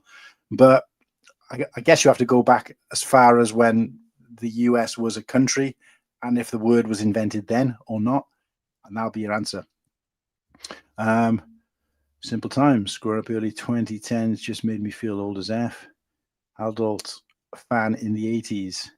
I know I would own many a space train. Yeah, I should have been reading these comments as they came up. I'm terrible. Martin, I remember Green Chill. I mentioned that. Oh, Christ, is that how far back into it we were before I got onto that? Green Chill, never heard of it. Yeah, he obviously has. Cool Han, Luke, I'm 42, so you're not the only one heading over the hill. Yeah, look, well, it wasn't necessarily about being old. It's just that I don't bump into many people who had Lego as a kid, were Star Wars fans as a kid, and then were around before Star Wars Lego existed. feel like, from everybody I've spoken to since being in this community, I'm the only person that I've ever met that is of that right age, but also is involved in what we're involved in now, i.e. Star Wars Lego, from that point of view. But yeah. So yeah, Jesus, there's a lot of conversation going on here. I think there's probably more in-depth conversation and engagement in the chat here than probably any of our shows has ever been. And it just happened to be the one week where I wasn't frigging reading it. So I really apologize. Right, I think I've caught up. So apologies, guys. I will be better. This is why we invited Wittigy. She's better at keeping up with the chat than me. But look, I'm going to upload a few visuals. But why don't you, first of all, let me get this one up before you start, because I'm in the test stream, so I can upload stuff from there. This is one thing I'd never thought of doing before. If I want to upload stuff to this without actually coming in here live on my phone, I can do it in the test stream. That makes sense? Sort of. Right. So I've got a background picture for you, or just a visual in general, I guess, of the event that you attended, which is known as StarFury is the name of the company. Specialize in conventions, but they run loads, absolutely loads. Like StarFury is the main title of the company, but their Star Wars convention is called Invasion. That's obviously the one I went to. And yeah, I absolutely loved it, but it was sort of an eye-opener for me because it was the first sort of non-Lego convention I'd been to. I've been to a lot of football ones in the past because I'm literally about 10-minute drive from the NEC, which for those who don't know, it's like I don't know, is it the national event something? Basically a big centre for conventions in the UK. So I'm pretty much there or thereabouts. I used to go there for raves in the late 90s, early 2000s. Gatecrasher was there every year. Yeah. So that's like literally less than a 10-minute drive from me. So when I finished, it didn't even come about me going that I wanted to go to a convention. It came about because I'd finished. It was during like one of the last few episodes of Andor season 2. Mm-hmm. And I thought, wow, I would love to meet Diego Luna, Cassian Andor.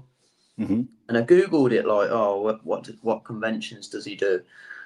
And I saw that he was going to this one called Invasion, which, yeah, it literally 8-minute drive from my house. So straight away I was like, oh, bloody hell. And it was saying like few tickets remaining and stuff. So I'd literally from about within 5 minutes of me seeing him be there, I'd bought a ticket. It happened like that. Didn't even know if I could go on that day. I just booked it anyway. Very stupid, I know, but it worked out very well in the end. But yeah, it's my first ever convention. I didn't have all intention of going because I was like, oh, I really want to go to a Star Wars con. It was literally, I thought, oh, I'd love to meet Diego Luna, and him being less than 10 minutes from my house, it just seemed no brainer. When I got there, it was confusing because I'd spoke to a lot of people there, and I did meet like a few cool guys. I did actually meet, I don't know if Sean's still in the chat, I actually met a bloke, well, a lad there, shout out to Nick. He said he's at the cinema tonight, but he said he'll probably watch this on replay. He said, like, we've got chatting about Lego and stuff, and he was a fan of ACOB. I've never seen him like in the chat or anything. He'd not heard of us, but it was weird to be somewhere so close to home and speak to someone about ACOB, whereas everyone else who I speak to about ACOB is bloody hours away. So shout out to me. But yeah, I met a load of cool guys there, had a real good laugh. But everyone I spoke to, And these are like regular convention goers, ones who have like, they're showing me their autograph books and they've hit loads. They go abroad for them as well. And they were like, Invasion's really different. It's not a typical convention in a sense, like there's not loads of merch everywhere where there was one stall there selling, I think, like coasters and key rings, and that's it. So it wasn't like merch shoved down your throat. It wasn't there was a cap on tickets. I think they were only allowing 500 people there. So it wasn't like, and again, I can't talk from experience because I've not been to one. I can only relay what they were saying to me. But they were saying, like, say Comic Con, for example, a big one, you sort of get herded like cattle. You just rush through everything to just, you get what you've paid for and you're gone. Whereas here it was really chilled out. There was like fan meet and greets with the guests, like the actors, actresses. There was live Q&As where, like, these are big Star Wars stars, and like, because people were in and out of the main hall getting tickets and stuff, like I sat in a room where there was like 20 people, like there's just 20 of us normal people all listening to Diego Luna and Denise Goff, who Dead Ramiro, just talking, and like we're asking them questions. I didn't go up myself, but it felt surreal to be in the same room as them, let alone be so close and interactive with them. But the people who I was sat and talking to, they were like, you won't get this at other conventions because this is just nice and relaxed. You actually had time. When I got to meet these people, I actually had time to have the conversations with them. I had photos with them. I got a good few autographs, and it weren't just like, right, you've had your signature, now move. You did get like a good minute or two or three to speak to them, and it was all on like the actors or actresses' terms, I suppose. Like if they were having a good conversation with you, whoever was waiting in line behind you, so be it. You just wait. So I loved it because it, like I say, it was so chilled. It was really relaxed. It was quite difficult to understand where I should be at what time at the start, but again, they had some great people volunteering, like stewards who just told you where you needed to be, and it worked out really well. And like I say, having that on my doorstep, like an 8-minute drive, it was just a really good weekend. Like obviously going to these sort of conventions, it does cost money, doesn't it? But obviously I didn't have to take the travel expenses into, like everyone else has to budget for, like staying at the hotel, train travel, nothing. All I had to spend was like £8 for parking for the weekend. So it was actually, a good value weekend for me. I got out of it what I wanted. I got to meet these actors, actresses, and have a genuine conversation with them. And that's something that, money, yeah, it might be, it is expensive, but that's something I'm going to remember for the rest of my life now. That's an experience that, it overweighs the value of the money, I suppose. Like when I did get to meet Diego Luna, not Andor, got him to sign my Lego set, which I'll show you in a second. But like, it was the maddest thing ever. Like I put down the Lego set, the K2SO. I'll show you. I got the Lego K2SO set. That's his autograph there, and see how he's in the bottom corner. That's his character, and I put it down on the table, and he was absolutely buzzing. He was so shocked. He was like, I've never seen myself as a Lego minifigure. And I walked away from that thinking, like, of all the people in the world to show Diego Luna, Cassian Andor, him as a Lego figure, it was me.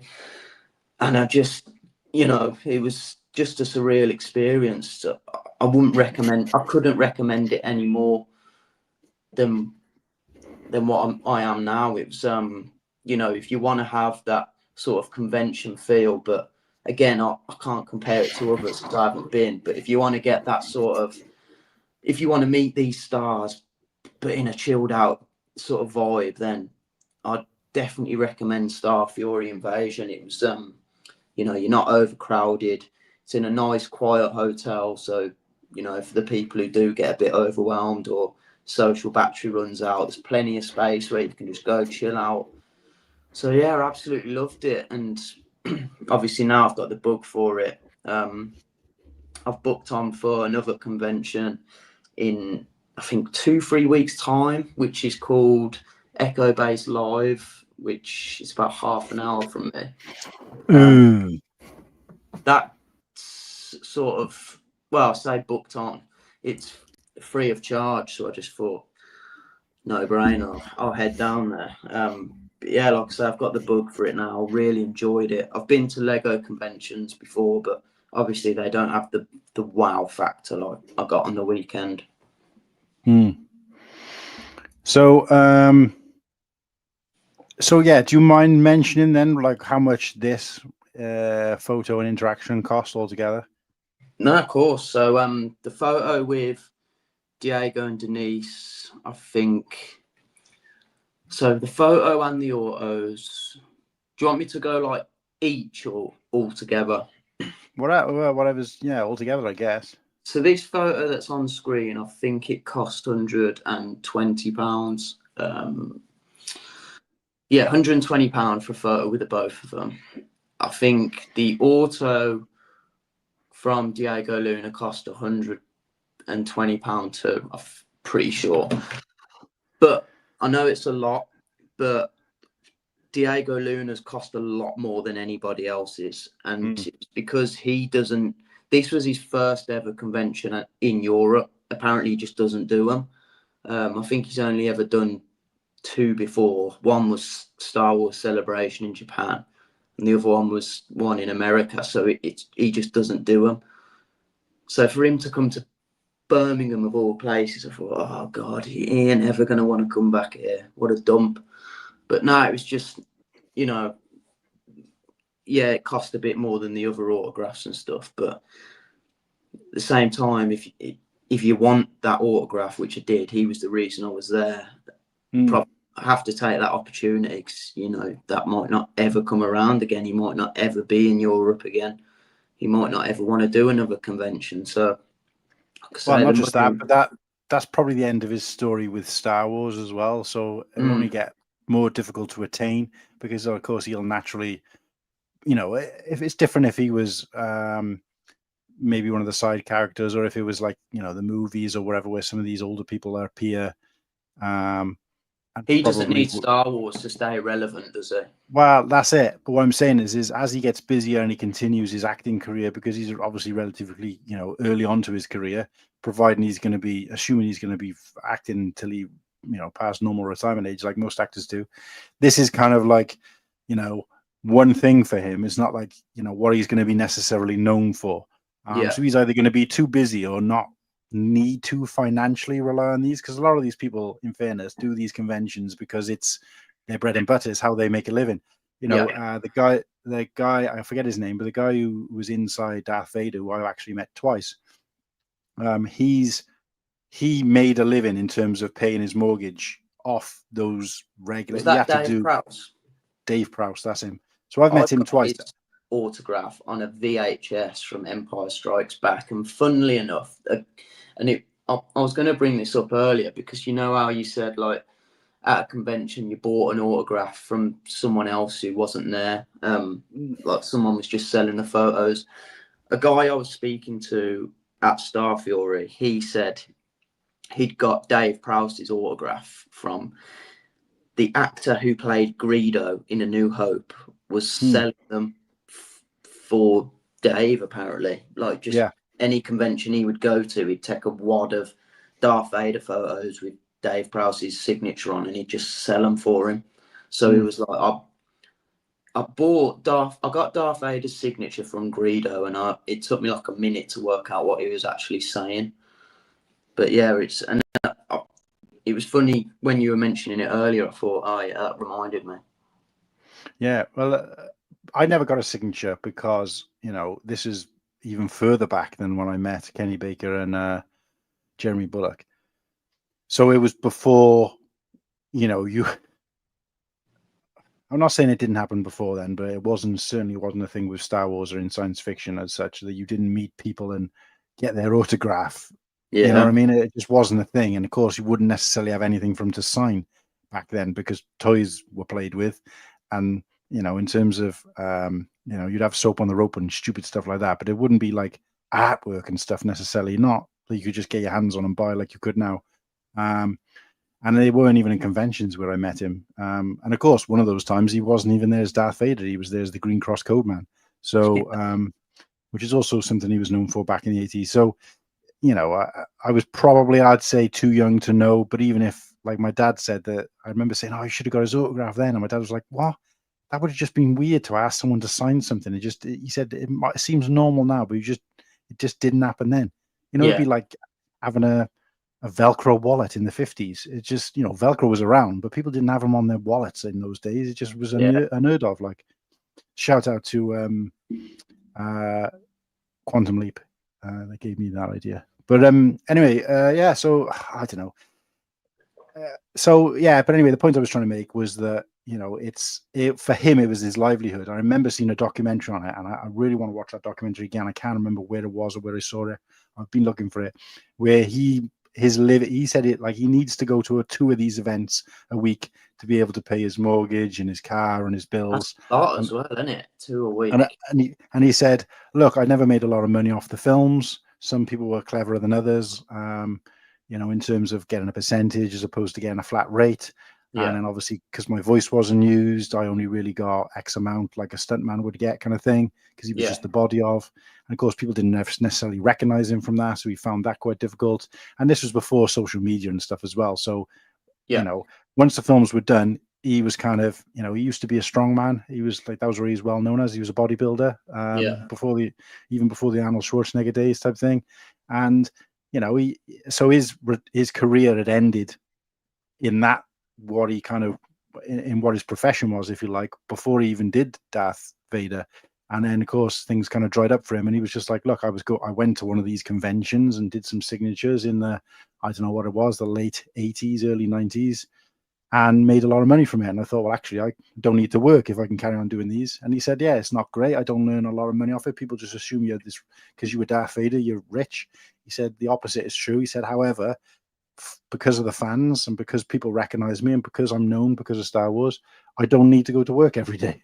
He said, so that's enough for me. Is that's all some people can hope for. Like if somebody said to me, look, would you want to win the lottery? Yeah, but if I was earning just enough to pay everything without having to go to work every day, then I'd be more than happy with that. Like, if you could be in Star Wars and then just go to conventions for the rest of your life to pay off your mortgage, I think most of us would swap what we're doing now for that, wouldn't we? But it's another reason why I think these are quite good opportunities for some of these sideline characters and actors, that they can do that. And Diego Luna and even the other woman is exception to the rule, because they're both, been in a lot of stuff. Even the woman, Dedra Miro, she's been in like some, she's in British rom-com type thing. A lot of them, and this wasn't just, a lot of them there talking at the Q&As, a lot of them had got a theatre background, and like Denise, like Dedra Miro and Kyle, who's Cyril in Andor, both of them are doing plays in England at the moment, which is why they were able to come to this convention, because they were hearing about. And the same for Elizabeth Delau, who was Claire. She had to leave the convention early because of filming either for a movie or I think a play, but she talked in her Q&A. A lot of them have come from theatre backgrounds and still do it. And it's quite interesting to see Star Wars still doing what it used to do. And one of the main reasons, I remember reading this in a comic book years ago, when it was saying, why is there so many British people? I think the question was actually what, it was in Empire magazine when they did a special for Star Wars, but which I've still got that particular magazine because a friend of mine actually featured in that book, that Empire special magazine, Star Wars special. So we've still got that clipping of him in there down on Barry Island Beach dressed as Obi-Wan Kenobi. But I remember reading a story, I believe it was in that copy or somewhere, about why people asked. I think the question was why most of the bad guys British. And George Lucas said, well, actually, he said, there's multiple reasons why I've used British. He said, I've always been enamored with and I think he said this in other interviews, I've always been enamored with the accent. He said, I think it does sound more, a lot of British actors play villains because the voice can sound a lot more menacing. It's very imposing, isn't it? Yeah, absolutely. Especially, if you've got a clean English accent like Peter Cushing, Count Dooku, that kind of, character. But it was also, he found that it sounded more kind of regal for a Jedi Knight, and he wanted these Jedi Knights to be like regal, not warriors like scars and bullet holes kind of warriors, but more like regal gentlemen who are able to battle but also be have their kind of wits about them and be have integrity and be kind of gentlemen, if you like. And he said that, but he said the other thing is that the way that broadcasting or filming worked is that it was a lot cheaper to film, and it still is a lot cheaper to film in the UK than it is in the US. Closing down a location in the UK, because of the way the local councils and stuff work, sometimes you wouldn't even have to pay because it's so good for the local economy to have something like this. They close off a street in London or whatever to do film there. And I know they didn't do that with Star Wars because it was filmed on sets and obviously in the studios, which lucky enough, I've actually been to the studios where some of it was filmed, Elstree Studios in London. But I actually went there to watch celebrity wrestling, believe it or not. Quite a lot does get filmed in the UK now, though. Like the series do. Like Diego Luna said, like they filmed quite a bit of Andor in Blackpool, and as soon as he said Blackpool, a lot of people in the audience just burst out laughing, as if to think like, well, that entire set, the outdoor set, was built just outside Somerset, I think it was, or somewhere like that, or Gloucester or something like that. So people had gone there and actually filmed there from a distance. It was out in some like fields and stuff where they don't necessarily have to pay for these things. It's a lot cheaper, or in some cases free. Whereas I've done one of the tours around Los Angeles, and they're saying like if they have to close off streets to film like a scene in like Terminator or something, it costs them like £20,000 an hour, or something, $20,000 an hour, or ridiculous amounts like that. They don't have that in the UK because it's completely different. It might be different now even, but he was talking about like obviously then. And of course, so because it was cheaper to film in the UK, the most expensive thing on top of like normal things like actors and all the rest of it was putting up actors in hotels and paying for their transport, because you'd have to pay for all of that when they were in a film. If they're already in the UK, that price was limited, and they still do that for what I presume is the same reason. So that's why the majority of people in these TVs and these films are made up of British actors. Because it's a lot easier to, in terms of cost. And that's great for us because it's great watching Star Wars and watching the majority of the main characters, whether they've put on a British accent or American accent, they're British. So I've always found that quite, one of the things I was, interested in is that they're in this big blockbuster movie and they sound like me rather than sounding like some, American or whatever. So I always thought that was quite fascinating as well. But no, to go back to talking about these guys, I just think it's quite nice to see that even though, it's not like Andor just came out, it's kind of, I would say, gone off the boil. Still one of the best TV shows, if not the best TV show, but it's gone off the boil a little bit. And apart from us still being involved with it because of the Lego sets, really for them, it's kind of old news because they stopped filming it even further, probably a year before we even saw any of it. So you're talking, for them, the last time they had any real involvement with Andor, apart from maybe going to the premiere of the movie or the TV show or whatever it was, you don't really have that kind of thing with TV shows, was years ago.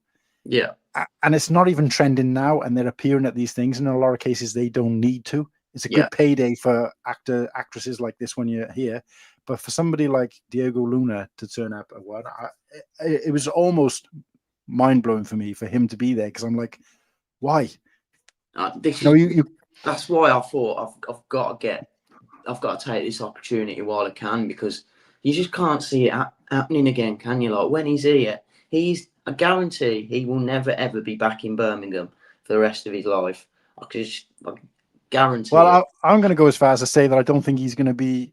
I don't think you're going to see him at a convention. Certainly not representing anything Star Wars anytime soon either. If not, never again. So it was kind of once in a life. They had quite a lot of the Ahsoka crew there as well. So wow, like Sabine Wren, Natasha was there.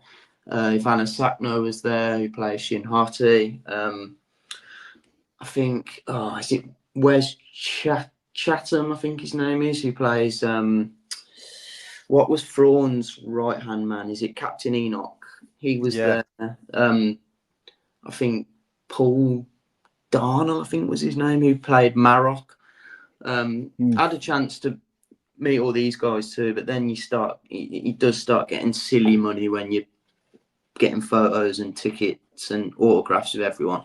I did have to get, though, Sabine Wren's autograph on a paper bag. Don't know if you can see it too well because of the light. But Let me throw it up. Give me a sec. Down here in purple. Yes, I did see that on your Instagram, yeah. I thought, it's just something, keep that in a frame. I didn't pay to get a photo with her. If they're there next year, I'll probably do it then. But well, that's more likely to come back because we've still got that second series of that TV show to come. So that's more. Whereas Andor, the character in particular, the TV show is done and dusted. Just out of curiosity, I see like half a conversation going on in the chat between you and JMB. What is it exactly you're talking about? He's up for coming to Invasion next year, because I think he's sort of, I don't know how many cons he's done or whether he's a regular, but he's proper up for going next year. So I said I'd love to have someone to go with. So yeah, we're going to arrange to go together, I think, which would be cool. No, that would be good. Hey, Crimson, how's it going? All right, Crimson. But yeah, just to talk briefly on the one I'm going to in a couple of weeks, Echo Base Live.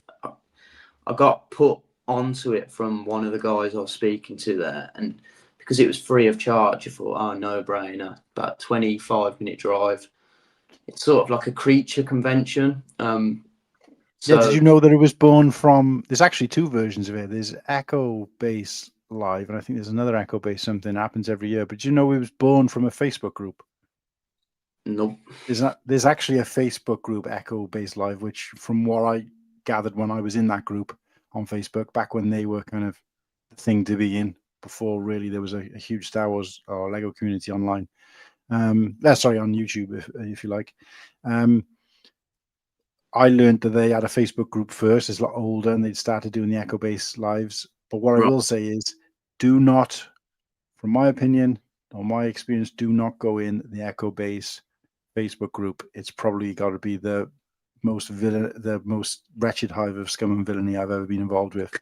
Is it toxic? Awful, very toxic, awful people in there. And these are people who, if you've been in the group longer than someone else, you need to make it clear that, if you're in the group and you've been there longer than someone else you're talking to, that gives you authority and power over that person. They make that clear every second. And I've been going to Echo Base Live since day one. I have the final say, and it's just stuff like that. And I'm like, really? It's just a Facebook group, mate. Like, nobody's getting paid to be here. Yeah, so that seems strange. I'm only going because it's close to home. Didn't have to buy a ticket. There's a few people going there, like the guy who played Plo Koon in the prequels will be there.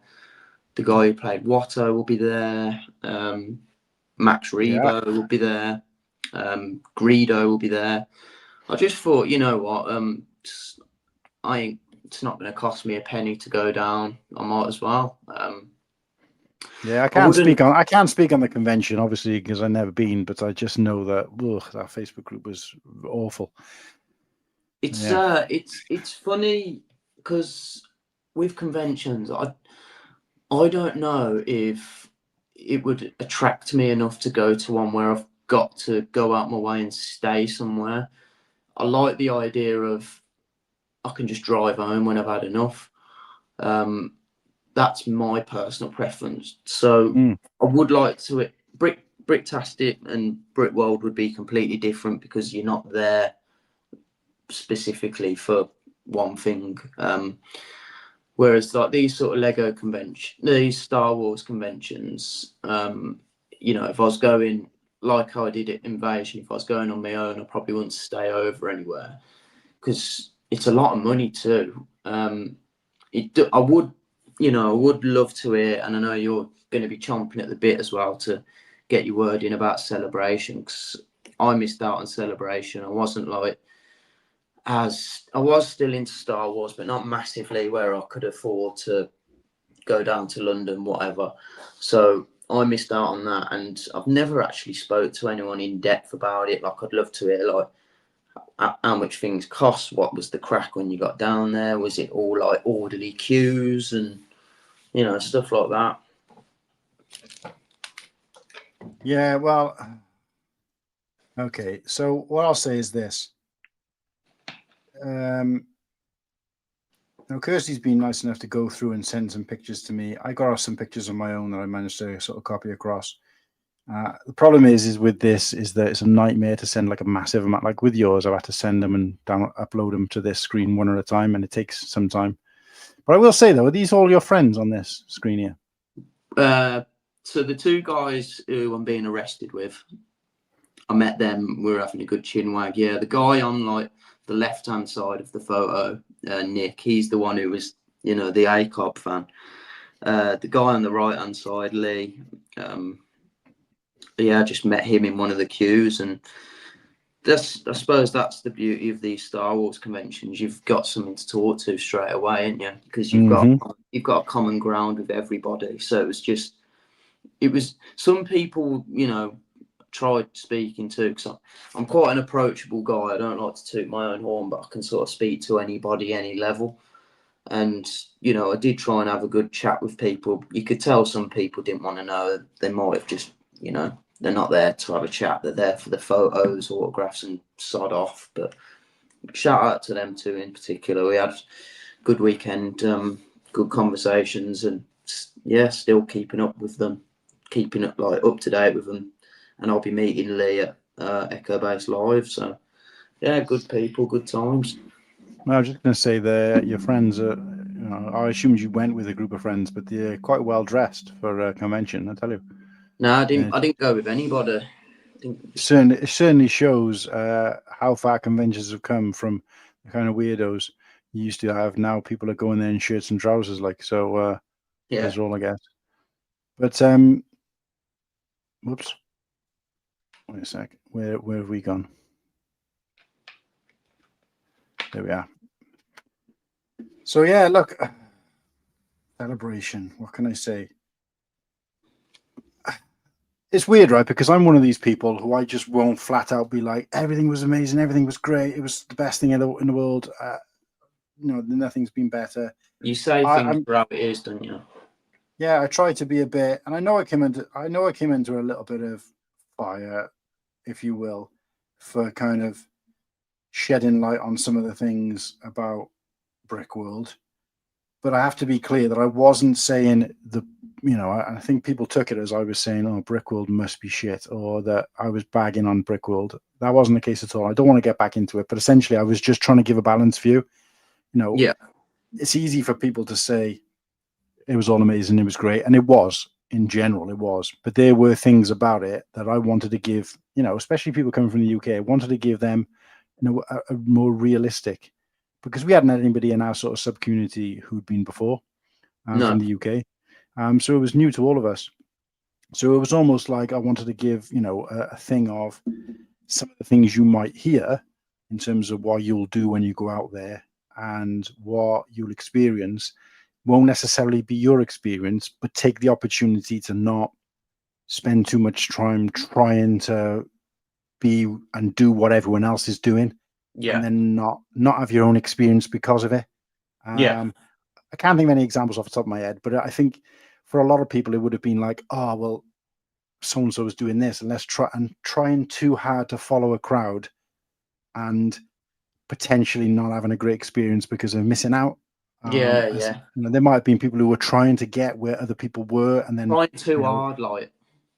trying to get where other people were, and then like sort of saying, "Oh, look, guys, where are you? Oh, we're going to go and do this. Oh, well, so and so, everybody else has gone to this, so I'm going to go to that." But they've already gone, haven't they? And it's like, no, and I'm going to get the bus over there. I'm going to get, and then they get there and they can't find them, and then they kind of end up on their own, or they get left behind, or whatever. And it's like, just try to have your own experience as well. If there's a crowd that's there and you can follow it and you want to follow it, great. But don't do it because you feel like you have to. Have your own experience as well. And there was a lot of things that we thought we were going to be doing. If somebody said to me, visualize or write down what you would expect in from Brickworld, I'd say about 50% of those things that we were expecting, or that we'd kind of been told about, or that we'd been hyped up about, either weren't that good, weren't as good as they were supposed to be, or we didn't get to do at all, or they didn't exist. Like nobody did them.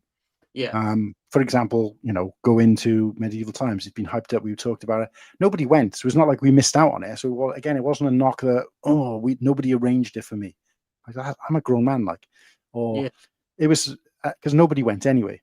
Yeah, and it wasn't like they went without us or anything like that. It just didn't happen for whatever reason. But to replace all of those things, we weren't too down in the dumps about this, that, or the other. We were more like, well, let's. We always had something to do. We were always active. We were always busy, and we were able to come away from there and say, this was great. This was exciting. This was fun that nobody had talked about. We were really excited. Me, Whittaky, Slurpee, everybody in all the hype streams. One of the main things we talked about is the food. We can't wait to experience the food. And all of that came from other people telling us how great it was. Everybody who I spoke to, and particularly me, Slurpee, and Whittaky, all three of us said that the food was there wasn't anything stand out. It wasn't particularly great. It wasn't that exciting. It wasn't just me saying that. Multiple people were like, the food was kind of blah. Obviously, it's so subjective when it comes to food anyway. But we didn't enjoy that part of it. And that wouldn't be something I'd go back and say to people, oh, you've got to go and eat there. You've got to go and do that. I wouldn't do that because I didn't have that experience. Yeah. That's not to say the next person wouldn't go and do that. But there was other things that we did do. So everybody talked about like the hangouts down in the lobby. We did that a couple of times, and I didn't have as much fun hanging out in the lobby, but maybe because I missed something or I wasn't there on a particular night or whatever. But for whatever reason, I didn't have as much fun down in the lobby as I did in other people's rooms. Yeah. That sounded dodgy. But there was a couple of times where we went back to the room and we were just chatting, and there might have been other people in our room. And that's not something I remember anybody talking about, like, the hangouts in your room and the shit talking in your room and that kind of thing. And it was just, so there was some fantastic, great things that we were expecting that didn't happen. And I wouldn't say we were disappointed about that, but it was just a different experience to what we expected. And I just like to say things as they kind of are, as opposed to blowing smoke up anyone's ass. And look, we'll have this conversation when Mark comes on the mainstream, but to talk about celebration in the same vein, overall, I was kind of like, it was too overcrowded. You couldn't guarantee anything that you wanted to do.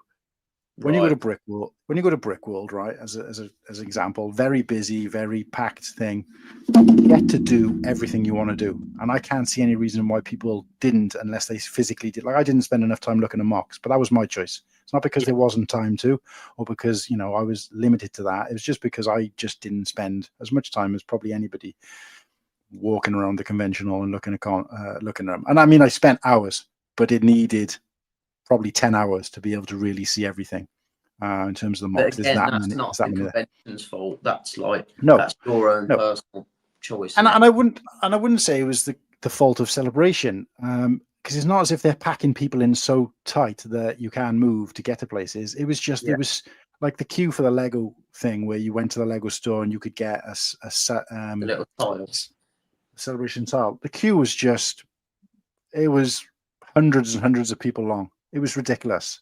Yeah. And I was just like, and bear in mind, your time is limited there. There's so much you've got to do. With Brickworld, we had all week, and we knew that from day one that we were going to be able to do everything, because it wasn't, like Mark was saying, there's like 107 events or whatever it was going on. But there are some that are going on the same time as others, but I never felt like they had this Ninjago movie playing. Well, I'm not interested. I wouldn't know what the hell was going on. So I was happy to miss that. Do you know what I mean? Yeah. With Celebration, as a Star Wars fan, everything there I wanted to do. Yeah. Because you're not there for anything else. No Star Trek fan is there. Do you know what I mean? You're a Star Wars fan, and almost everything you're going to want to do. You're going to want to go to every panel. You're going to want to, but you just couldn't. I couldn't get into any of the panels. They were just too busy. The queues were too huge. They'd only let someone. Like, there's only 50 seats, and there's 200 people queuing, and you're like, I could see straight away that I ain't going to get into this. But there was people who I seen or I spoke to since that who queued up for a panel. They queued up for like 2 hours just to be told there's not enough seats. And it's like, that's 2 hours. You could have been doing anything else. And it was just, in terms of that, like because a complete contrast to like what I've just been to then at Invasion, where like in the main hall, there was hundreds of seats unoccupied whilst like the big guests were doing Q&As. So that's why I would probably recommend this now to anyone doing one.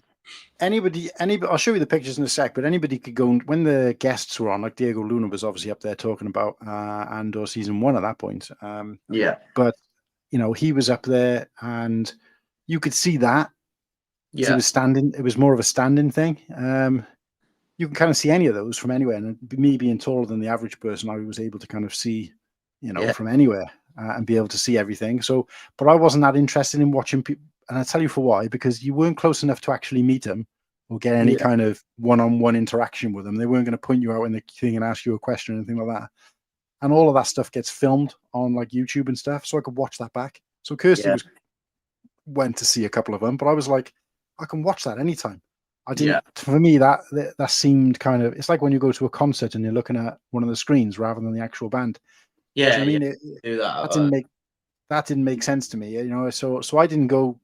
You know, unless I was passing through, I didn't really stop at any of those because there wasn't anything more I was going to get from being there in person than I was going to get from sitting at home. What was the? Because I could already say I was there. For you then at Celebrate? Obviously, the attraction is Star Wars, isn't it? But like, what was the before you got there? What was the thing that you said in your head? Right, I've got to do this before I come home. Was it like I've got to meet one person, or I've got to do this? I've got to, I don't know. There was no idea with Celebration. There was lots of things I tick off, but in terms of, again, it's hard to compare. You can really compare it to something like Brickworld because it's a completely different thing. You're talking specifically like Lego. With Star Wars Celebration, it had Lego, it had Micro Machines, it had all these different brands. It had like shirt brands, clothing brands, all represented there with all the different stalls. You had sellers, you know, so resellers. You could go and buy merch and stuff like that. You could go and buy like patches and Christ, it was almost limitless in terms of what you could buy and do. But it was like I really would want it. So basically, every time you attended a panel, you got a collectible coin. It was impossible to go to every panel because some of them ran on concurrent with each other. But these collector's coins I thought were pretty cool. So they were like larger than a kind of £2 coin, and they had like a different thing on for each panel. So what you went, so if, for example, if you went to the making of props, Star Wars props panel, you got this collectible Gamorrean guard coin. Do you know what I mean? So they just wouldn't dish out any. There was different one for each one. And they were limited to that celebration, so you'd never see them again. So that's not something you could necessarily buy or collect. You know, that's it'd be difficult. Cool, though, that is, because it's an incentive to get off your arse and do things, isn't it? But it's also very limited because if there was that one panel was showing during the course of Star Wars Celebration, and there was only 50 seats, then only 50 of those coins exist in the world. Yeah, and you know that's as limited as it gets, pretty much. You know, so it's adding a bit of a hunt on, isn't it? And I didn't get into a single panel. Really, I didn't get into a single one because. Did you try? Yeah, but the queues were either too big or I didn't want to waste time in the queue because to be able to get into the panel, you would have had to queue up like let's say an hour before, and then potentially, you know, you've got the panel on top of that, so you're looking at a minimum. Let's say the panel was an hour or half an hour long or whatever. You're looking at, I'm just going to spitball it because I obviously didn't see any of them through. But you're looking at like 2 hours.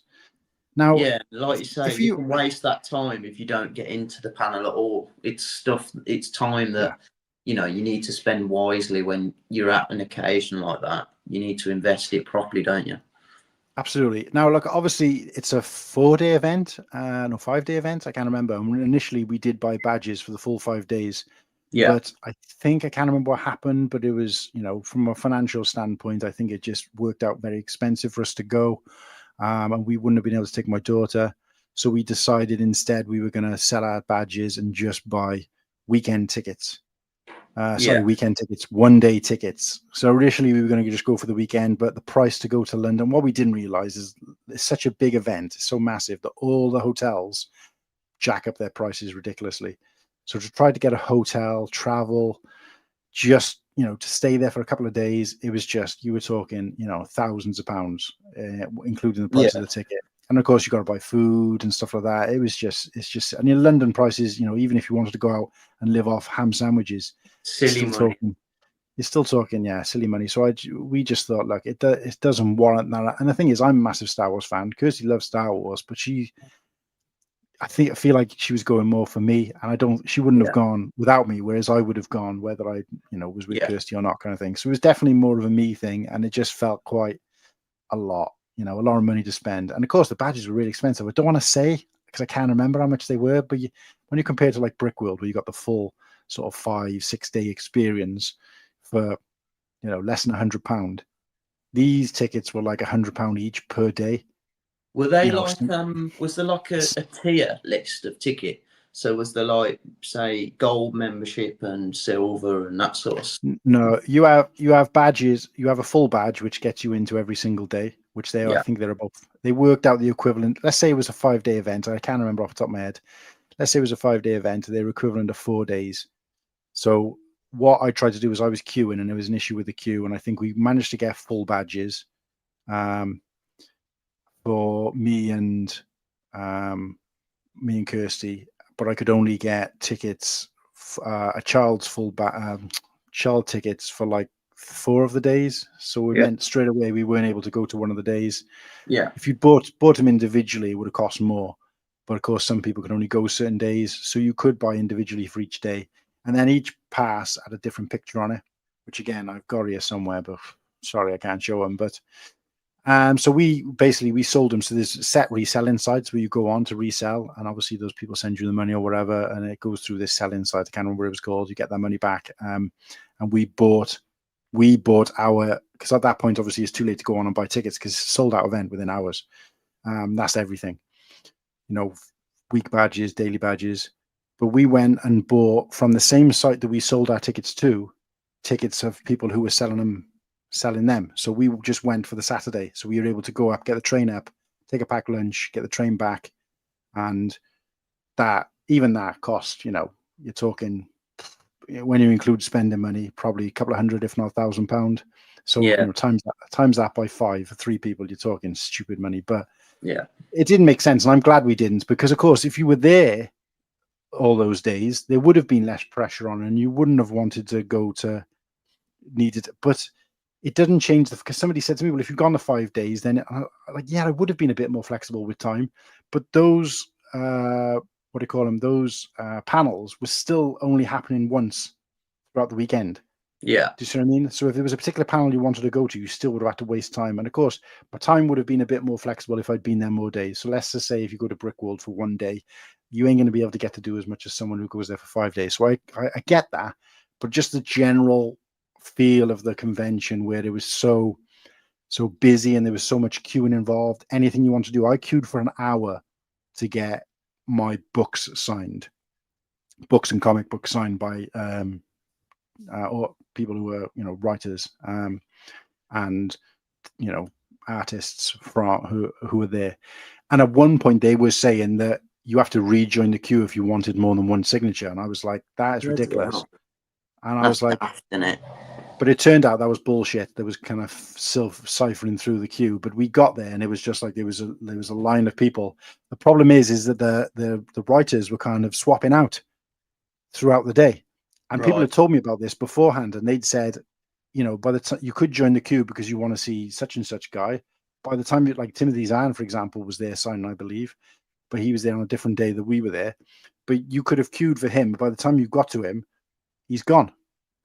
So I had to go with a pile of books for all the people who were going to be there that day, and just hope that. So when I got there was like roulette in it. Well, that's it. So I had to get there, and when I realized who was there and who was going to be there by the time I got to the front of the queue, I had to kind of dig through my bag and pull out like the book. And that was kind of, again, if you'd been staying in a hotel, would you have had to necessarily take in those things with you? I don't know, because again, it wasn't, you couldn't stay in the hotel the convention was in, so you still would have had to leave, go to your hotel room, take those books back. Whereas in Brickworld, you're zipping up to your room and back. So it was a little bit of that as well, where it's like, I had to take a bag with me, which was quite heavily laden with like books and comics. And that was and again, I queued for over an hour to meet these people. The good thing is that was free. So I didn't pay for that additionally, but most other things you did there, you had to pay for. So there was an art thing there as well, where you can have your artwork signed, or you can buy artwork, like reserve artwork to have signed. So the guy who was quite famous for he does the Clone Wars and Rebels artwork, you could go on and you could pick. I think I want to say it was about 40 quid per piece, or like 20 quid if you were taking something of your own to sign. You have to go on and book that in advance. You couldn't just rock up and do it, as far as I know. And then they give you like an authorization code. So basically, at any given time while you're there, you can go up to that desk, they scan your QR code, you confirm your name or whatever, password or whatever it was, and then they'd say, right, you've paid for this signed. And a lot of them had done it in advance. So that was disappointing for me as well, because all of the artists were there, apart from the one I was going to see at that given time. So I started chatting to the guy, and he was like, all right, how's it going? And he was chatting to me, and I said, oh yeah, I really like your work and all the rest of it. And he's like, oh, I'm not the artist, right? I was like, because you don't see the faces behind the artists, you just know their artwork. So even on the Star Wars Celebration site, it just showed the artwork and it's signed by the artist. You don't, the artists aren't necessarily people you know the faces of. I just like the artwork. I didn't really care about. Do you know what I mean? I wasn't going for the artist. I was going for the artwork, if that makes sense. So it could have been anybody. I felt kind of bad afterwards for being like, oh, I didn't even know him. But you're not supposed to really know him. It's just the fact that all the others. So mine was pre-signed. So it was like, okay, so I've got the artwork signed, but I just lost that interaction to be able to say. And I just think, is it the same? That kind of pissed me off a little bit. I get where you're coming from. It's like having something signed, it's still got the like monetary value, hasn't it? But it like pre-signed, but it hasn't got the sentimental value, has it? If you get it signed, just like especially yourself. No, absolutely. And when you come from a background where you've had those experiences, like, I told you a little bit about the Jeremy Bullock one. I'll tell you a little bit in a bit about the Kenny Baker one. But when you've had those experiences, you just think to yourself, like, I don't know. It's almost like old people when self-service tills came up. For the younger generation, it's like, I don't have to talk to anybody. I put my stuff through and I go. Yeah. So there's probably people out there who are happy to just pick that up and they haven't got to talk to anybody and off they go. They got it artwork. But I was like, I want to talk to the artist. I want to, don't get me wrong. I'm not going to have a lot to say about it. It's nice to put a face to the name with some things as well, isn't it? Yeah. And it's, to me, it's the difference between having Adam Rozel's autograph that I bought and meeting him and having him sign it in front of me. Do you see what I mean? I'm not, don't get me wrong. The guy was never going to remember me if I met him or not. It's because anyone can buy a pre-done autograph, can't they? Like on an aftermarket, but not everyone can have that experience of going to meet somebody. So like having that interaction will always be more valuable to you than probably the actual autograph itself. I'll say this much. We'd booked to go to Celebration actually a couple of years prior. And again, this put a quick story put a bad taste in my mouth, because we booked to go. Kirsty was working for Disney at the time, and she got free tickets to. Part of her working for Disney was that she got free passes for Disney parks, right? And sad enough, although she worked for Disney on two separate occasions for probably about 3 or 4 years in total, we never got to use them once, and I was really frustrated about that, even though we've been to Disney countless times or whatever. But we booked a holiday to go out there, have 2 weeks in Los Angeles, staying in Anaheim, which we had been to before. Right. So we knew the area quite well. Go to the parks, go in and out of all the Disney parks. There's only 2 Disney parks in Anaheim, as it happens, California Adventure and Magic Kingdom.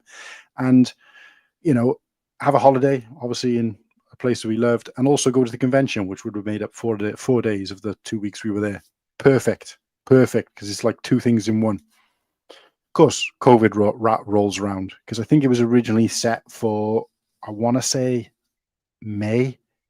Right. And we went into COVID. We went into it was May 2020. I think we were supposed to originally go. COVID anyway, was probably around May sort of time, wasn't it? June. March 2020. Yeah. The first one for us in the UK, at least. And obviously it was postponed. It wasn't cancelled. It was postponed. And luckily we were able to get our flights, and we'd booked the hotel at that point. We'd that money back. Although it took a while, but we had that money back. Now they postponed it for a long time. We didn't know how long. It was just kind of like, we'll keep your tickets, we'll keep your money. But we thought, great, as long as we find out. But they postponed it to August of 2022. So for 2 full years later. So we were like, oh, okay, whatever. Kept our money invested in those tickets. I mean, the good thing about it is that when you buy your tickets, you get like extra merch and stuff, which we still got to keep, even though we ended up having our tickets refunded. But what actually happened to us is that we came out of COVID then in 2021. Sorry, we came out of lockdown or whatever in the second time in 2021. And somewhere between August of 2021, when things were kind of getting back to normal after the second lockdown, and whatever it was later in that year, they decided to then move it forward. So I think it was like, I want to say October or November-ish time. So bear in mind, we're just about to go into Christmas, which is financially quite a big thing for some people. They decided to move it from the original date of August 2022 forward to back into May of 2022. So all of a sudden now we only had like 6 months, including Christmas, to save this holiday. And it was like, that was kind of what, it would have been a push, don't get me wrong, for August, but they've, we're pulling it forward like, 3 or 4 months. It made it difficult. So we ended up having to cancel the entire thing. And obviously we had our money back from the tickets, but it just kind of made me think, that was a good chance for us to go. And that was it. Obviously we haven't been to, and of course, Galaxy's Edge was there at that point as well. So we would have had a chance to go and see that. And I'm kind of gutted that we didn't go. But of course, they announced then they were going to do it in the UK at that convention. And it was going to be like, oh, great. So 2023 is going to be in London, more attainable. Obviously, everything between there and me arriving at it. But I just found, I don't know. All I'll say is this: unless it comes to the UK again, and even then, I wouldn't go again. I wouldn't make the trip to America to go, the US to go. Nowhere near as, I'd go to Brickworld 20 times before I consider going to Star Wars Celebration. If it came to the UK again, possibly. Some people have said to me, well, if it came to like France or another place in Europe, which is done before, nah, I wouldn't make the trip. And again, if it was in London, maybe I might do 2 days, but I wouldn't, for the price and for what you got for the price, I wouldn't be jumping on the idea of it. Like I said, it wasn't that. And that's, from someone who's a lifelong Star Wars fan, it's interesting to hear as well, because it's not just about being a Star Wars fan. That's the biggest convention you can do for Star Wars. It's their own thing, and it's not like a sub thing. It's not like something else running a convention. It is Star Wars. So, like you say, I think you don't really want to, like, from your experience, it sounds like it's a bit too rushed. And it's like what I said earlier about being herded like cattle. You don't really want that, do you?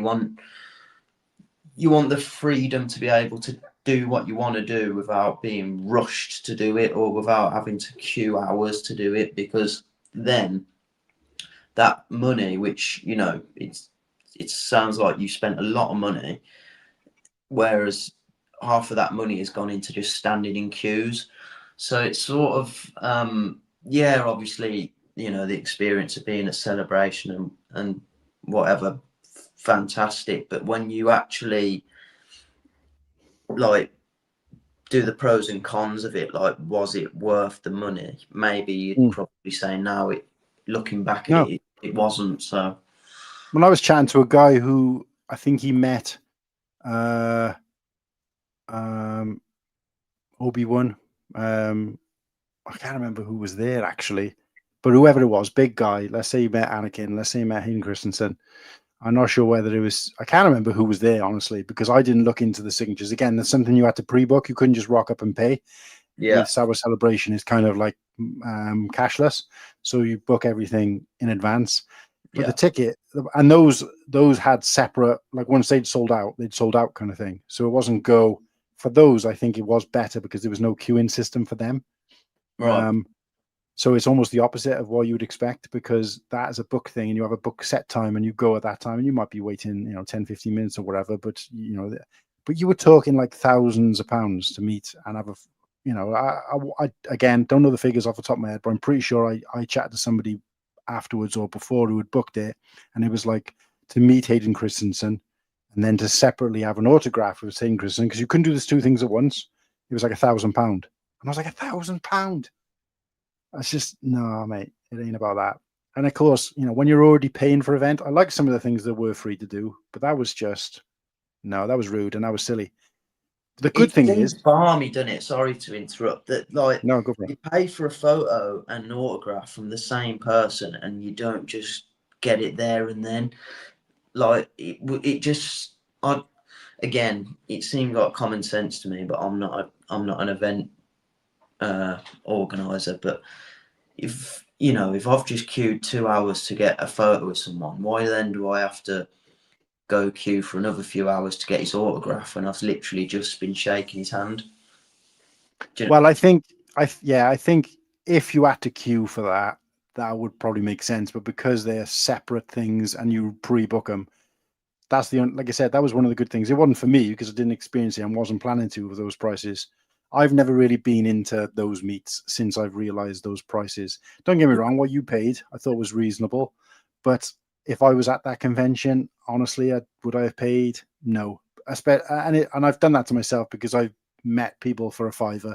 It is an unrealistic comparison, but when you see people spending thousands of pounds to go meet these people now, to me that just seems ridiculous. So shout out to JMB, who's been riding with us for most of the chat. He's got to head off to bed, so nice one, mate. Appreciate you. It would be like value does have to come into things, doesn't it? Like I did spend a lot of money to get all the Andor signatures, but it's like what you said, Andor's done now, so the opportunity's probably gone. So I had to just snap at it while I could, and Andor's become very important to my sort of Star Wars fandom, so I just snapped at it.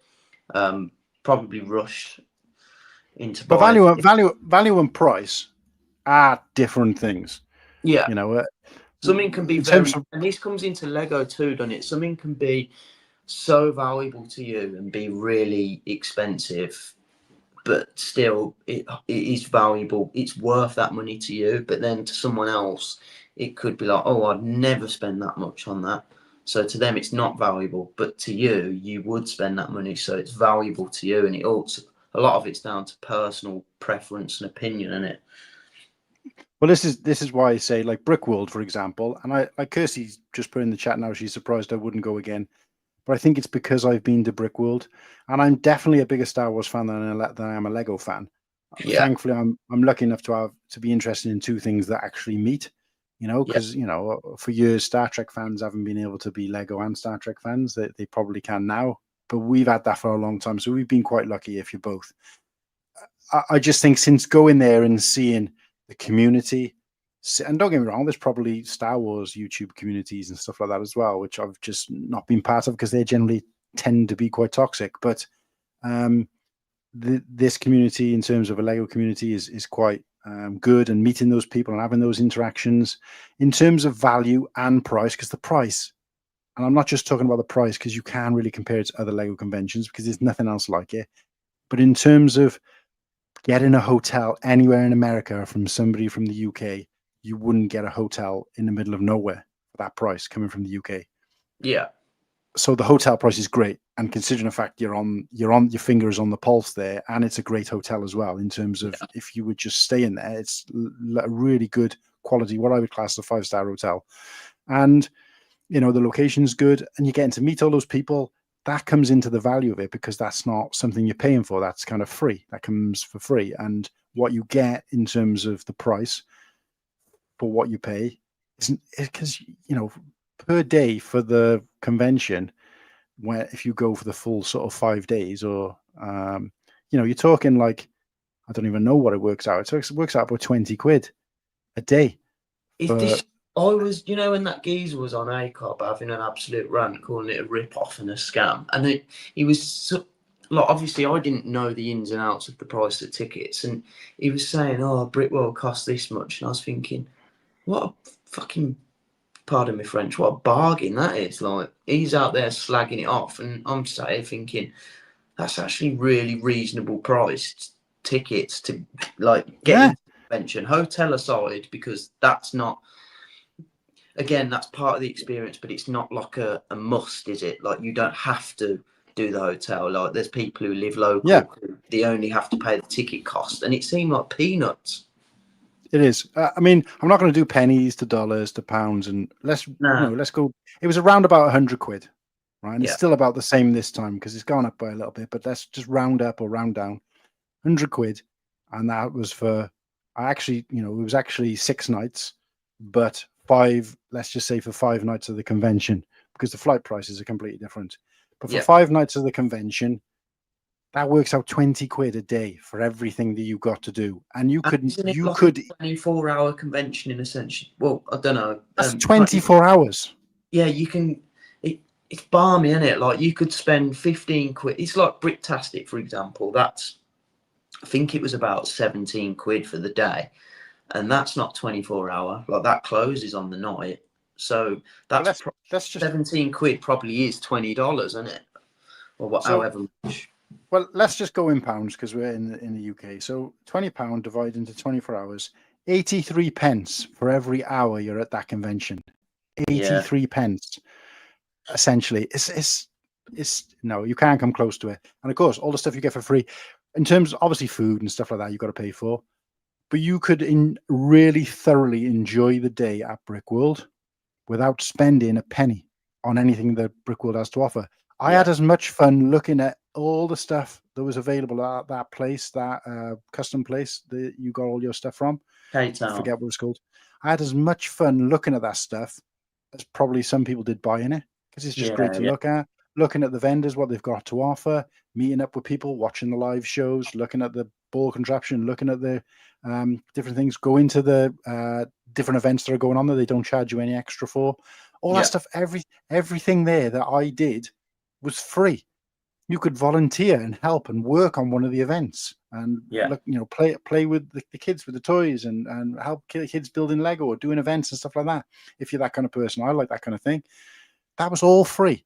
That was all comes for that 83 pence an hour.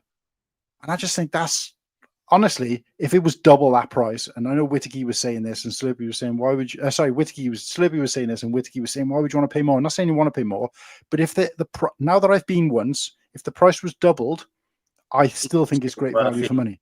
Yeah. It's still, and when you compare 100 quid for, I was there for 6 days, and I got as much out of the convention the day it wasn't open, which was the Tuesday, as I did of the days it was open, in terms of meeting people and all that kind of stuff, and having a good laugh, and chatting with people, socializing.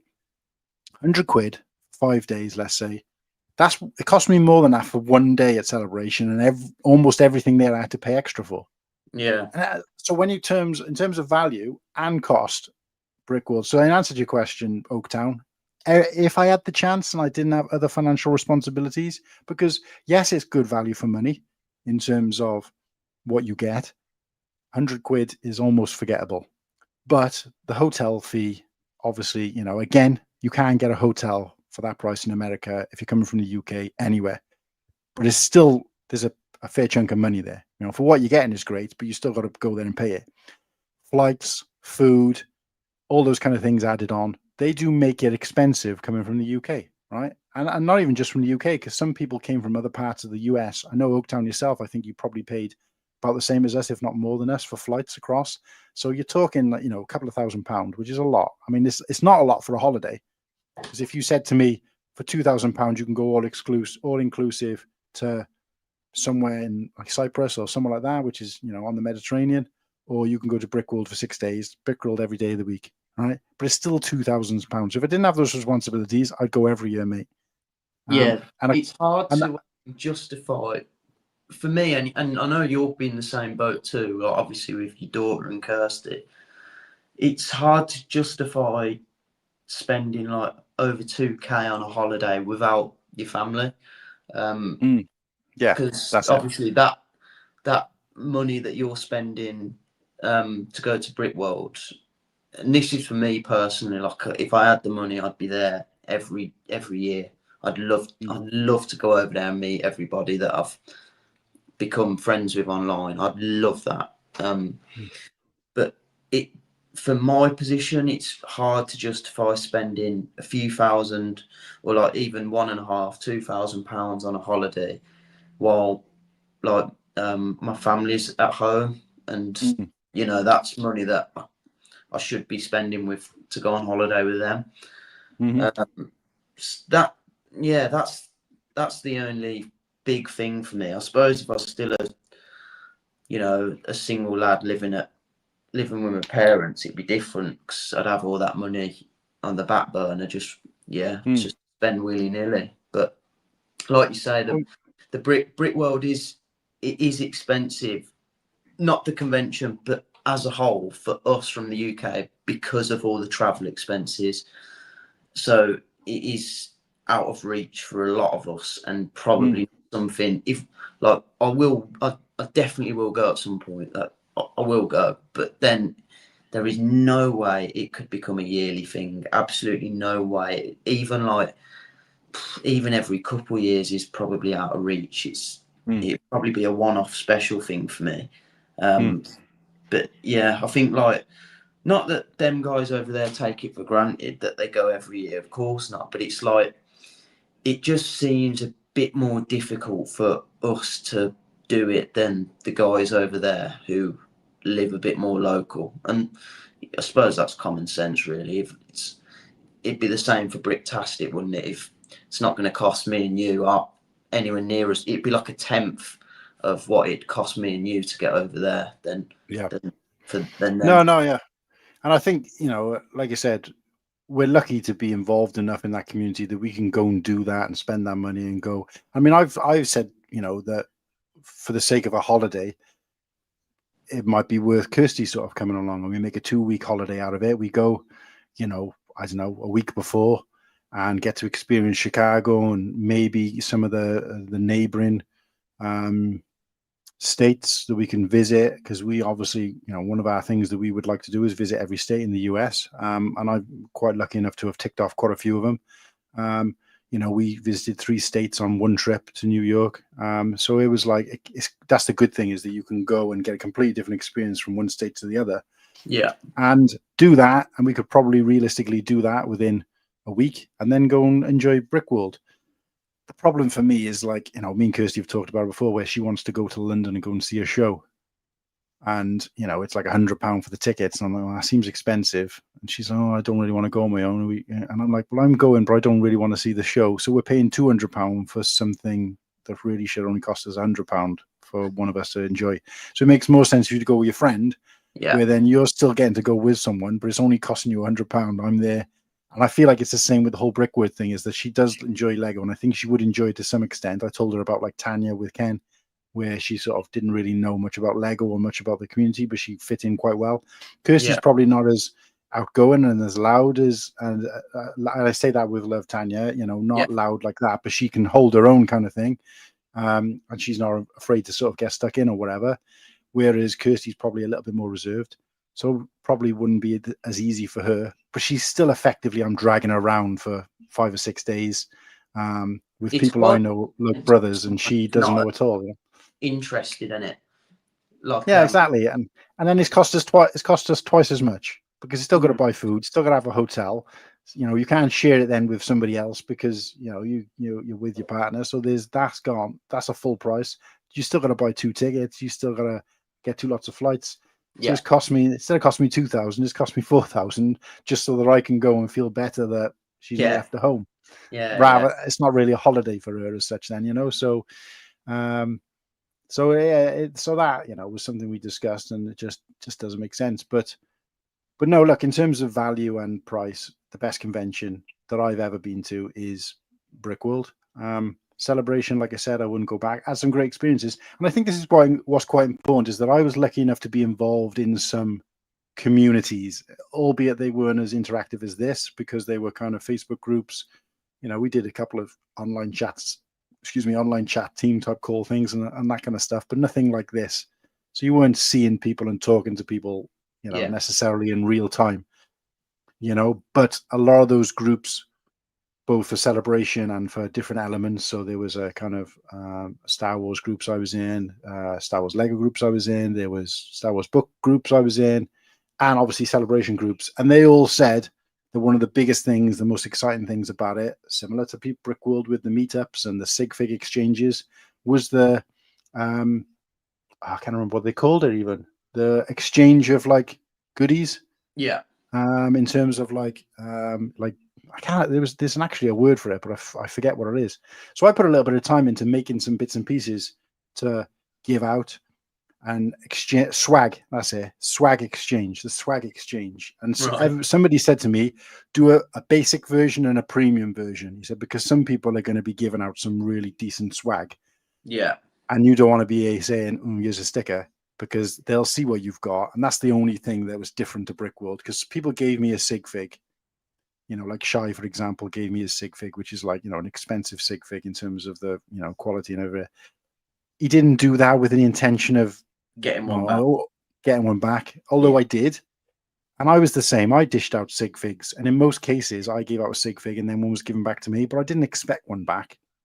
And when I ran out of sig figs, or if I didn't have them on me, I was happy to give out stickers as well. And you know what I mean? And that was a cost that I'd done. But with Star Wars Celebration, I felt it was a bit like wait to see what the other person's giving before you give something.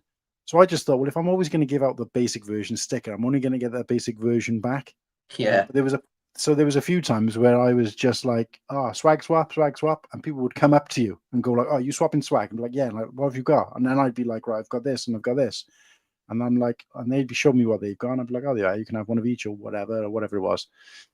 But there were occasions where I would give swag to somebody and they'd be like, give something back, and then they'd see what I got and go, oh, wait a sec. And they bring out their premium version. Do you know what I mean? So there was a little bit of that. So there was a bit of a like expectancy on giving and taking.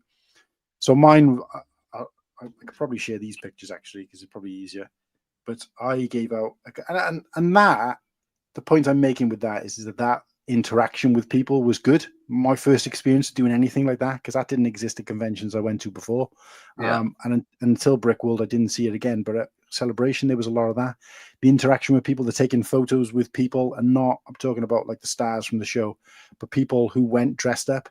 Loads of people had photo taken with me because I was wearing that black helmet that I showed you where I painted it. I wasn't wearing a full outfit. I was just wearing that with a jacket which had patches on and just, a pair of combat trousers. That was it, and the amount of people who came up and wanted a photo with me, and exchanging like Facebook pages and all that kind of stuff. There was a lot more of that kind of going on.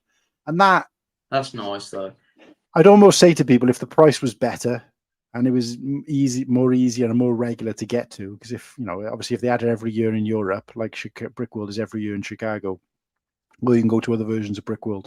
But Celebration is in America every 4 years, in Europe every 4 years, and it's kind of, not even that. It's kind of just kind of random. It's like you had it in Japan, and you have to wait another 2 years for it to be back in America, and then it's just like, so it's not regular enough. But if you could go regularly and the prices were more reasonable, I'd be happy to go, just not to buy things, not to pay money to do extra things, but just to do all the free stuff.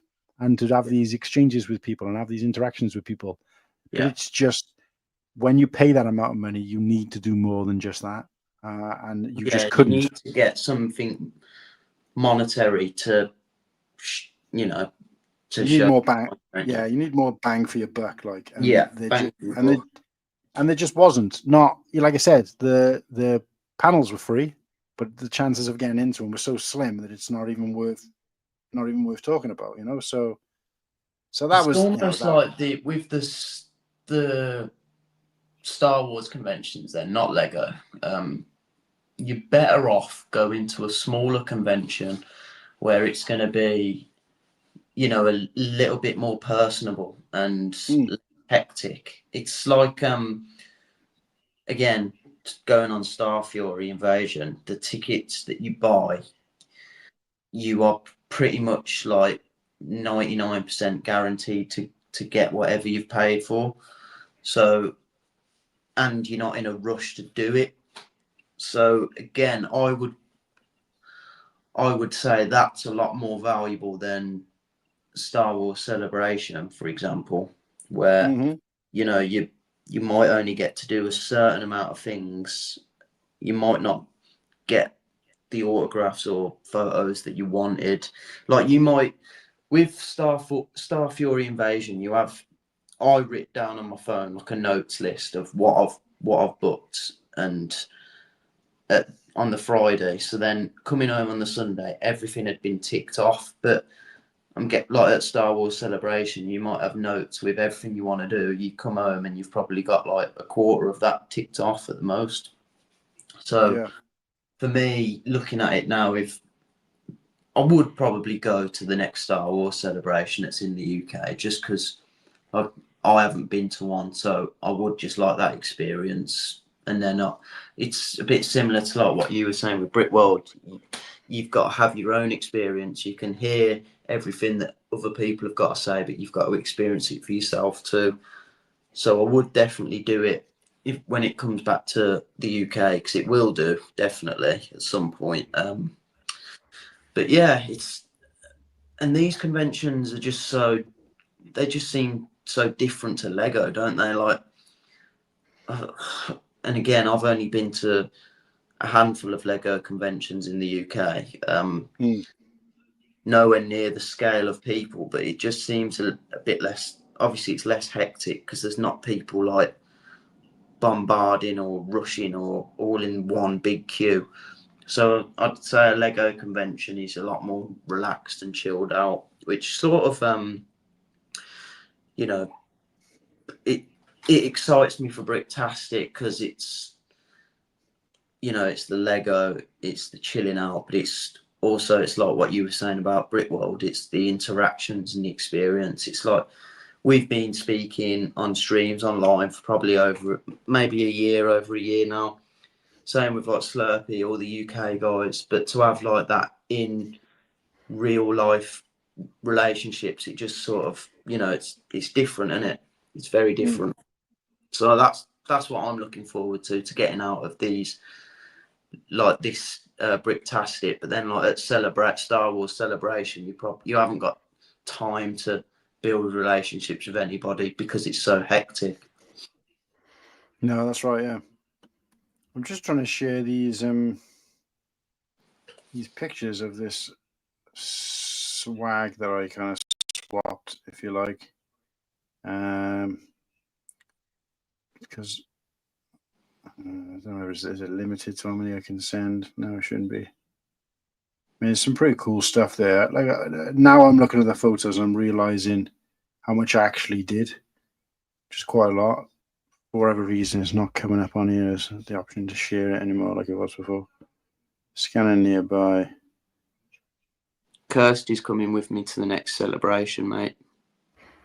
Yeah. Like I said, if it's in Europe again, I might change my mind depending on when it is. But I don't know. It's not. It just wasn't good enough. Like I said, if even if it's in the UK and I can price it up, let's say it's in the UK in April, and I can price it up, you're looking at probably go to London, stay in a hotel, and go for like 2 days of the 5-day event or the 4-day event. I would say, based on the last time, I would say you're looking at about maybe £1,000-2,000 if you want to like meet some people and stuff as well, spending money, everything.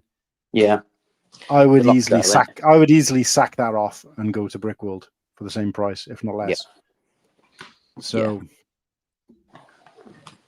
Why the hell can't I share these pictures with the... Why has this changed? What's the weather like for you? Is it gone cold this week? Yeah, I know we it's just always had... bloody freezing in Wales, but I'm just trying to think. I'm trying to think what day it was. There was a particular day where it just suddenly went cold, and I was just like, Jesus, you felt it like, it was so obvious that it got colder. Let me just share the pictures that Kirsty sent me. I wish there was a way of selecting multiple pictures and being able to just throw them all up, rather than have to go in through one at a time. So what we got here? made me laugh earlier. Slurpy sent me a voice note, and he was like, "Oh, I'm roasting. It's so hot here in Ireland," and I was thinking it's probably only like 12 degrees, but that'd be hot for them over there. Yeah. Well, it's listening to the Aussie guys talking about, it was a cool 40 degrees today. Yeah. Shit like that. It's like, Jesus, I'd be melting. All right, let's just try and get these pictures up. Image file. All right, here we go.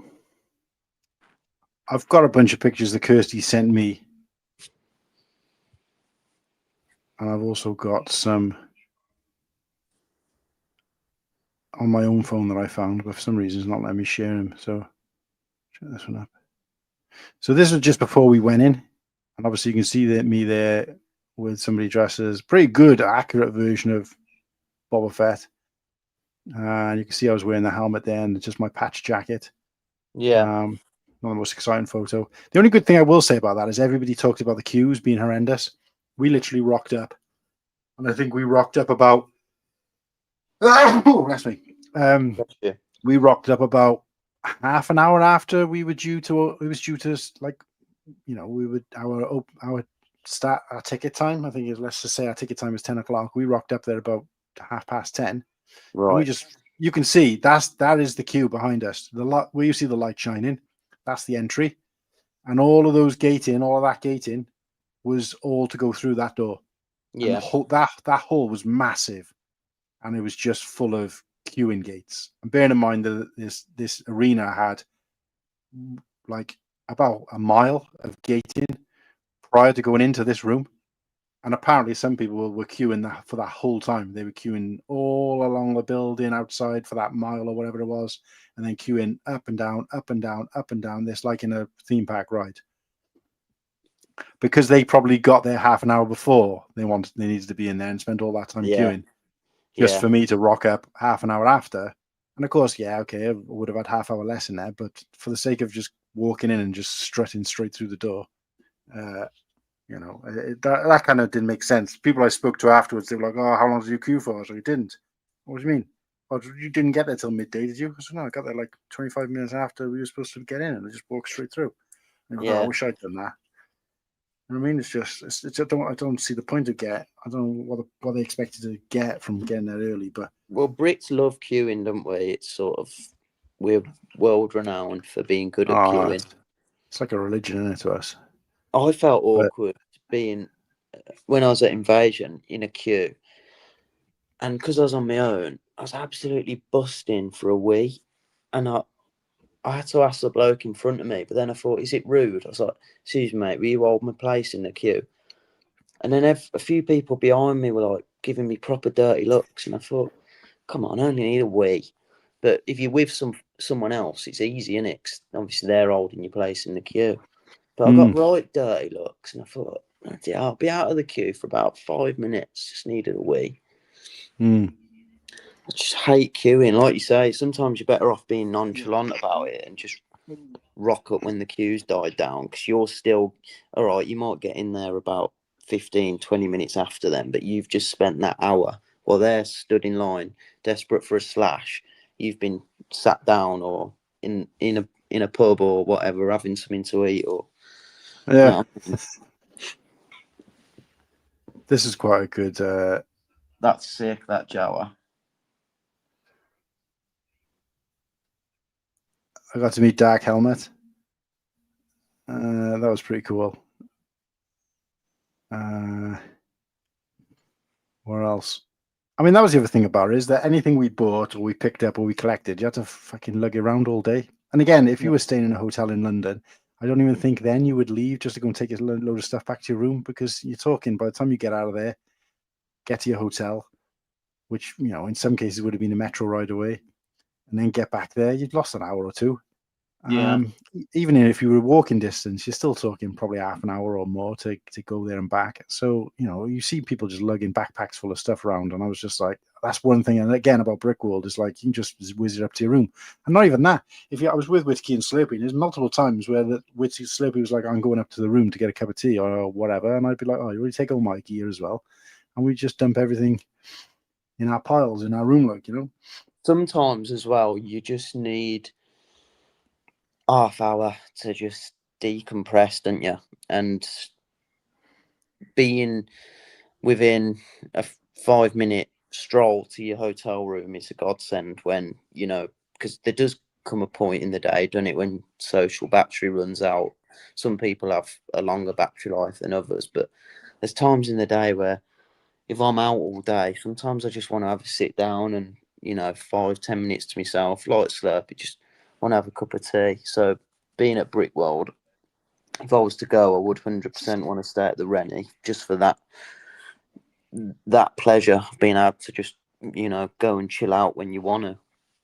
Yeah, no, 100%. See if this works.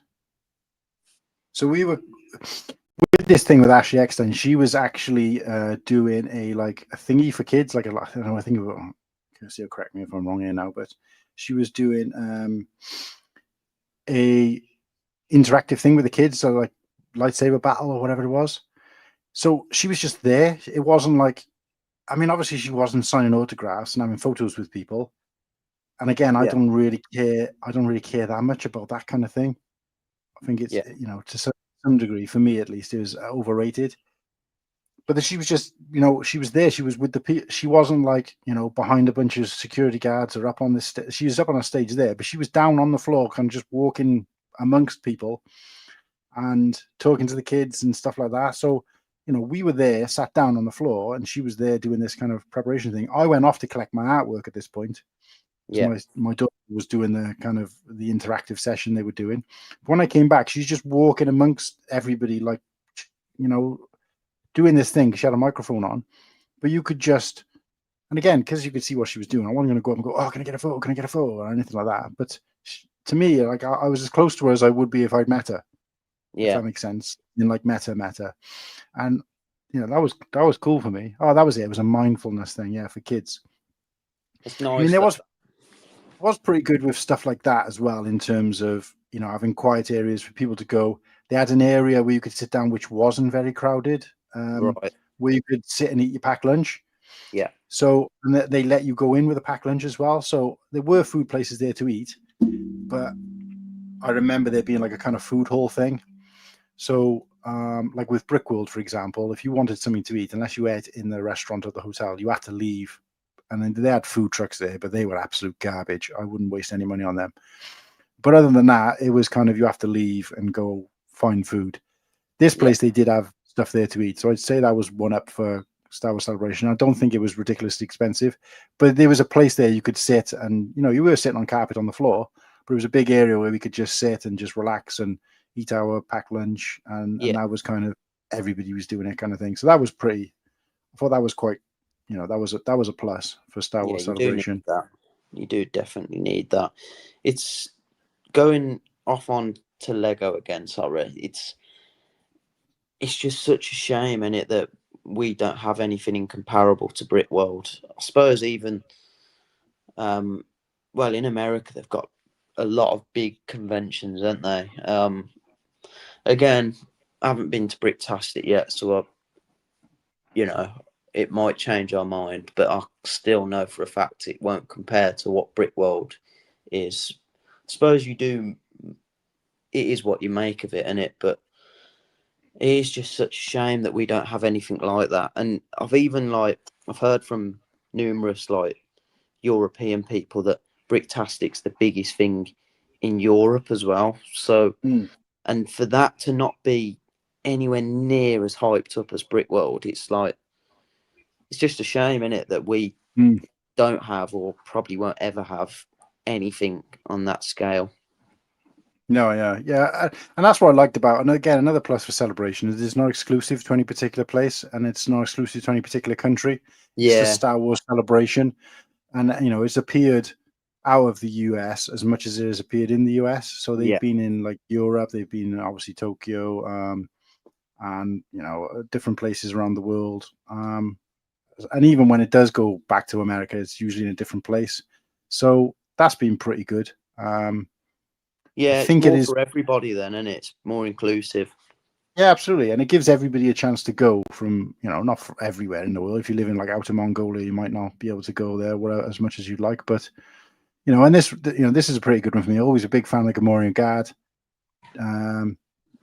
New version Boba Fett, cool. But if I stood up straight, you can't really tell from this angle, but if I was stood up straight, I was like a head and shoulders above both of these guys. Yeah, like, you've got to crouch on there, haven't you? I've got to crouch down, and that's not just because that was not just because I'm slightly taller. It's obviously the helmet adds a few inches, but because they're quite you see a Gamorrean Guard and you think, oh, he's going to be a big brute, like, and he's up to my shoulders, like, Christ, not as threatening, like. And I mean, I dare say it's probably the same in real life, because you don't think about people's heights till you walk up to them and you're like, oh, it's actually a short ass. Yeah. But no, these are just two people attending the convention. These weren't working at the convention or anything. These are just two guys enjoying it the same as I was. I'm pretty sure I did it. I can't remember, but I might have even done a swag swap with them. But it's crazy the level of effort people put into the cosplay and it. But it's like a whole entire little sub community of Star Wars fans and cosplayers that go to these events. And oh yeah, absolutely. I mean, I met this guy who was, I can't remember what Fox's battalion is. Actually, no, this would have been, I don't actually know. Fox, this has been just Coruscant Guard, isn't he? Yeah, but what's the red? And again, he was the same. I'm kind of ducking down, a bit of a bend on, and I kind of got my head down a little bit because, this guy was probably about 5'6". So I just like stood next to him and I'm like, I look like, his dad kind of thing. Yeah. So it's kind of weird to be stood next to him and say, well, we're all clones together. You all imagine them being kind of the same height. And I'm like, yeah, I'm just like, a head above you kind of thing. Because that was kind of a bit weird. But I guess that's the joys of being tall with a helmet that, it kind of sticks up a little bit. I think it was because I wore this the whole time and Kirsty said it didn't look right on you. And afterwards I'd realized that I hadn't taken the extra thing from the inside. Right. I left it in the whole time. So in all the pictures I've got from that, I'm thinking it's sitting really high on my head. And I can't remember. I think it was because when I was painting it, I'd put something in there. And obviously I put something in there so that it was off the floor so I could spray paint it. And so I'd put that false thing in, which cushions your head, but it's, adds like an inch before, so your head's not touching the inside of the helmet. It's not sitting on your shoulders as much as other people. Yeah, it's kind of balanced. It's like, it was kind of like up here. And I was like, why didn't I take that out? Because I've never had it in there when I've worn it. I just put it in there for painting it and forgotten to take it out. So it kind of sat a little bit high on my head, which is a bit annoying, but nobody really else, I guess, would notice. But when you're already tall and you add that extra couple of inches, it's like, yeah. Just trying to think what else I've got. I mean, I had a bunch of photos, but so this is a mate of mine that I met, and he came to Celebration from the US, in fairness, West Virginia, in fact. This guy's also got a YouTube channel, and he's a massive Star Wars book nerd. So that's his main thing. So I met him in the queue for the book signing, and he was wearing a Star Trek jumper with an alien popping through it. I don't know if you can really see her in that picture. She's got the alien bursting out of his chest. Yeah. And it was kind of funny, really, because I was in the queue for the book signing. I knew he was going to be there at some point. And I was taking a photo of the crowd for something else. And when I was looking at the photo, I realized that he's in it, walking sort of towards me. But of course, this is like a minute later. And I'm thinking, so he hasn't seen me, and I didn't see him until I was looking at the photo. So then I was like, and then I looked back and I could see he joined the end of the queue and he was way back. So I'd already got chatting to the people in front of me and behind me. And I just said, look, my mate has just gone past. He's looking for me at the queue, but he's joined the back. I have been holding a place for him. It's right if I go and grab him? They're like, yeah, no problem at all. Yeah. So I went straight to him. Bear in mind, I still not met him in person. I went straight to him. I said, John, come with me, mate. I got a place in the queue. I said, but pretend you will meet. Don't want to say anything about, oh, fancy me and you. Pretend. So, of course, he joined the queue, and I was near enough at the front then as well. So he joined the queue, and he did. Isn't it? Yeah, it was great. And he was like, and of course, the people who he met at the queue were the people he wanted, happened to be the writers that he wanted, the publishers that he wanted to, writers nice write. one. So he was like, yeah, thanks for doing that. By the time he got there, those people would have gone. So that was pretty cool interaction. And of course, I had a chat with him there. Got to meet up with him. But yeah, no, I was trying to think.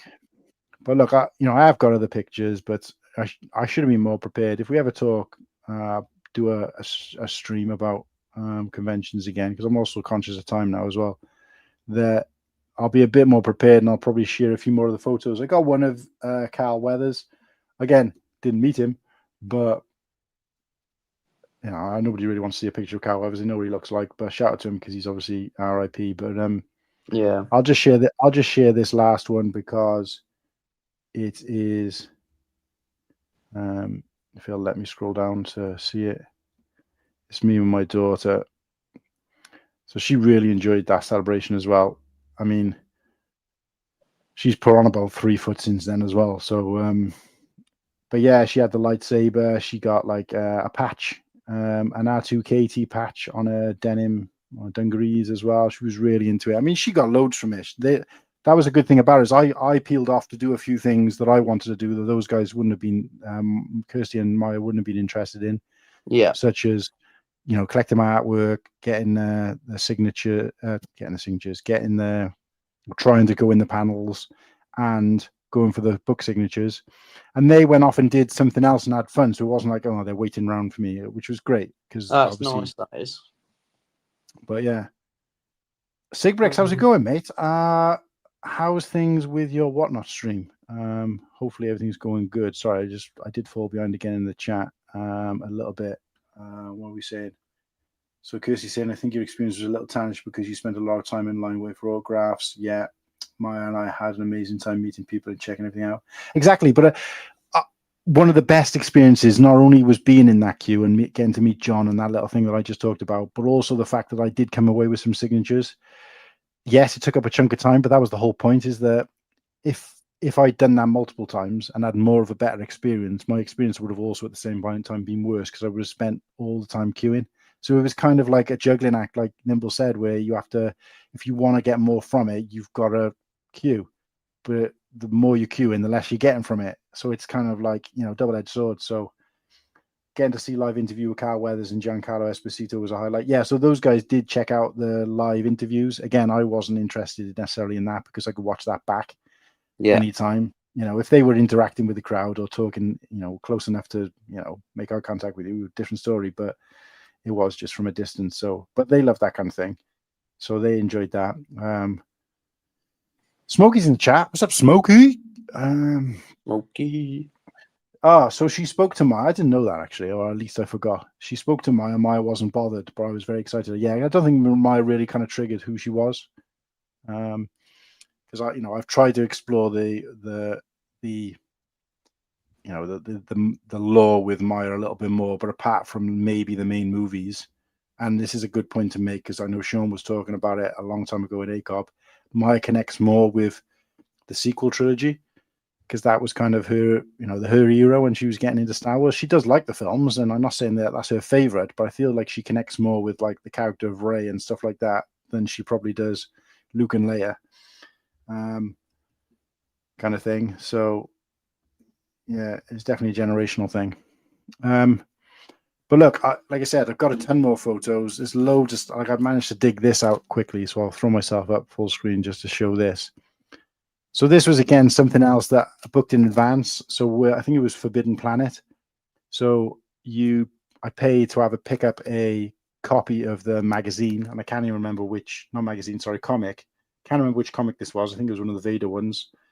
And if you pre-ordered it to pick up at Celebration, you got this exclusive print. Yeah. It comes with the 3D glasses, which you need. But if you look closely, you can see Now, basically, when you put the 3D glasses on, it's both Clone Wars Anakin and Darth Vader. Right. And when you move Cool. it like that, it shows clearly both the lightsaber changes color and everything. But Yeah, obviously, that's sick. when you look close, it just kind of looks like he's kind of see through on both. But it's a very clear image of Anakin in his Clone Wars gear and Darth Vader. And it's like, you know, that was something you only got from pre-ordering and collecting on the day. Yeah.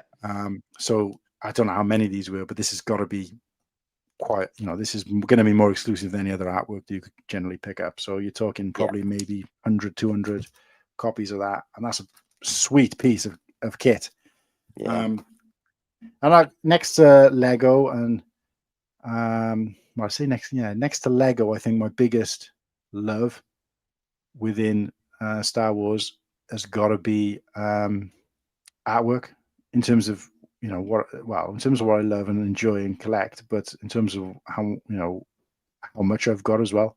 Yeah. Because I mean, I could fill a couple of rooms with the artwork I've got, and all different types as well. So first, Celebration was pretty good for that kind of thing as well, if I'm honest. But yeah, look, I did want to talk a little bit about, and I did throw it up. I'm conscious of the fact that I threw it up on the thumbnail about BrickFest, and we have talked a bit about Brickworld. But talking a little bit about BrickFest, I don't think I'm going to go into that now because we have got a show dedicated to BrickFest coming up, which wasn't necessarily the case. I'm having a bit of trouble with someone I wanted to line up to be on that show. However, I'm going to another BrickFest on the 18th of October. So the show following that, tell a lie, no, the Sunday we've got Mark on talking about Brickworld, but the Sunday after that, I'm hoping to get at least one guest on who also attended to talk about BrickFest in terms of the UK version. I didn't think it was fair to talk about Bricktastic. Didn't put on the thumbnail purely because we haven't been, so we'd only be talking from a second-hand point of view. Yeah. But yeah, I really just wanted to talk about conventions, the birth of the conventions. I really wanted to show off more in terms of swag. So what I'll do is, because I've been having a problem sending these photos across, I'll quickly just flash them up on the screen instead.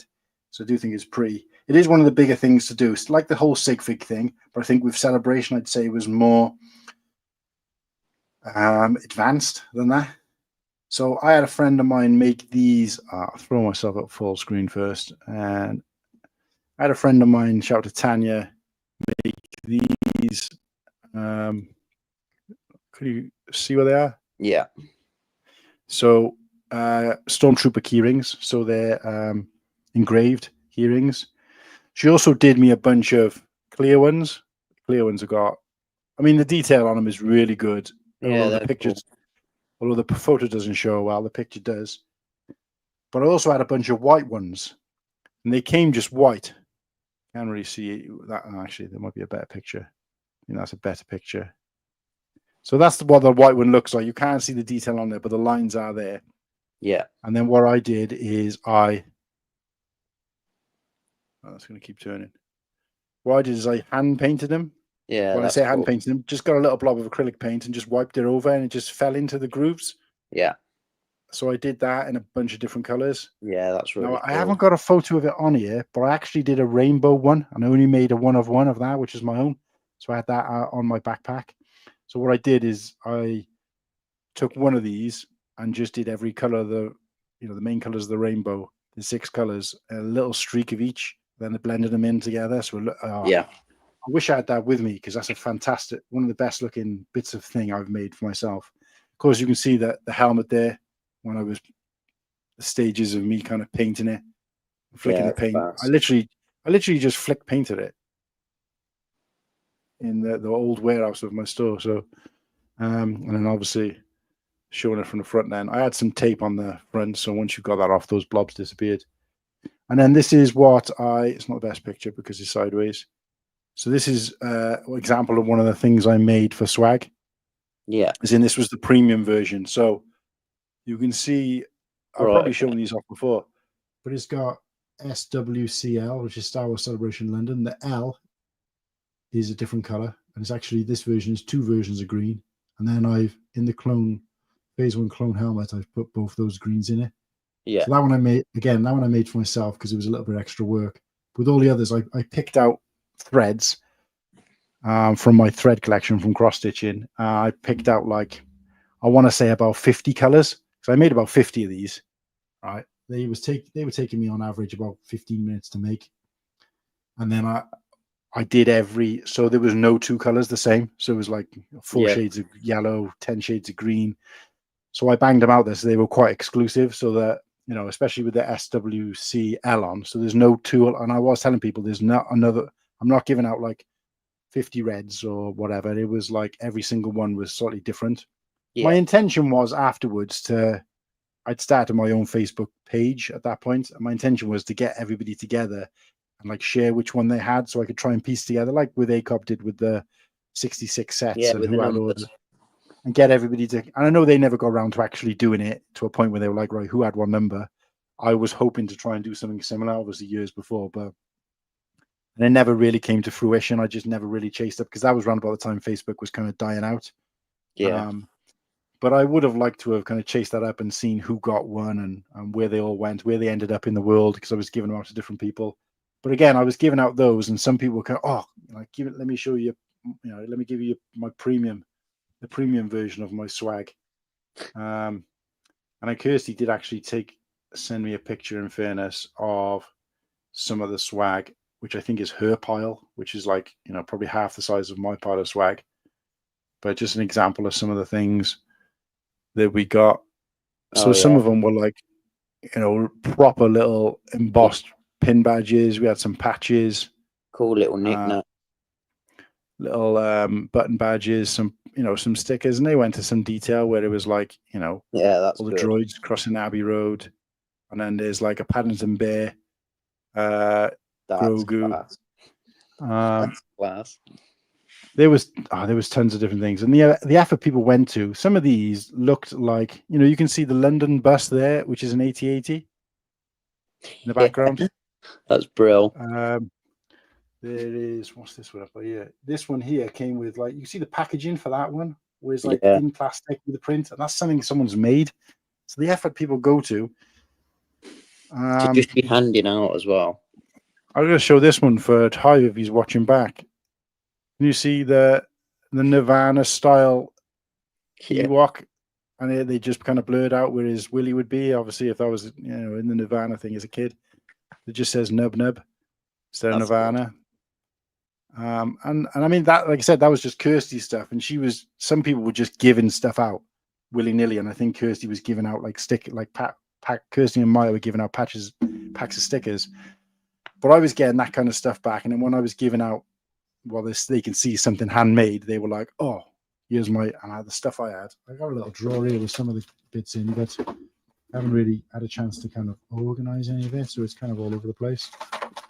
But I've shown some of it off before in different streams. Not for nothing, but I did get this in the end, but I had to pay for it. Oh, I say I had to pay for it. I think you had to buy something from the Lego store to get it. And I ended up paying on eBay. I did, but I think I like £6. Yeah, and I was going to say, I think mine was 10, including postage, which wasn't bad considering I would have to pay more than that for a Lego set and queue for like God knows how many hours. Yeah, I just found the rainbow one that I made. Yeah, that's cool. So that's a one of one. Not for nothing, my brother sent me this recently as well for free. That's cool. What's that? It's a patch. Oh, it's a patch. Yeah, my brother's he's the Welsh captain for, you can't really see it very clearly now, the Welsh captain for the bearded villains. And they wear like cuts and patches, so that's their thing. So you obviously seen that and thought, man, I like that for his Star Wars jobby. Just trying to see what else I got in here.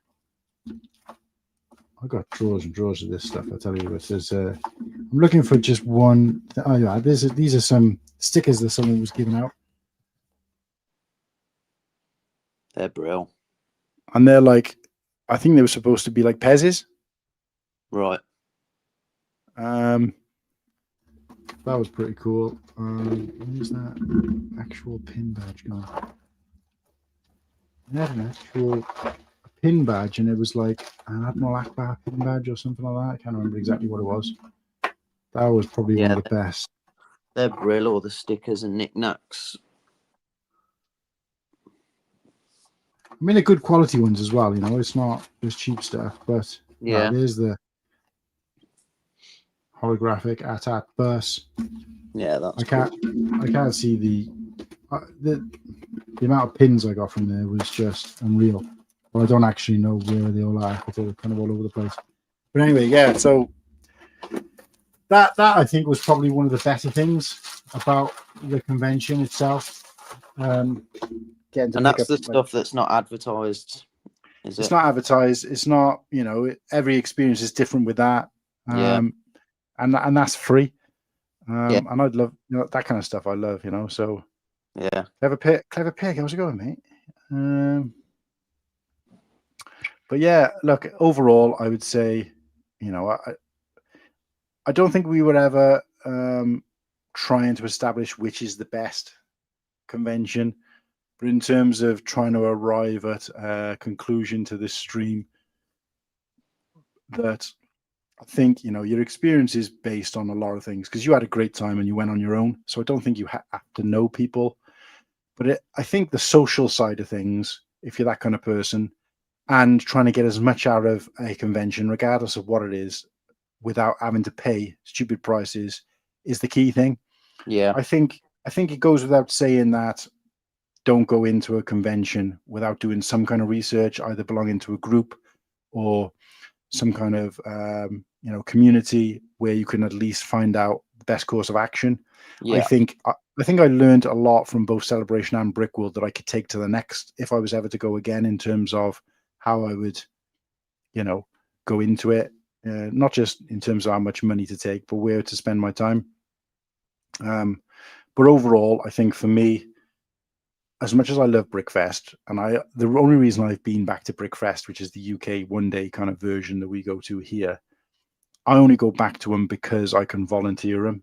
Yeah. And I also only volunteer so I can go back, if that makes sense, because I couldn't justify going and walking around there on my own. There's not enough to do, and there's not enough of a social aspect at them that you can meet up with people and have a good time and do. There's nothing to do. It's mainly for vendors, isn't it?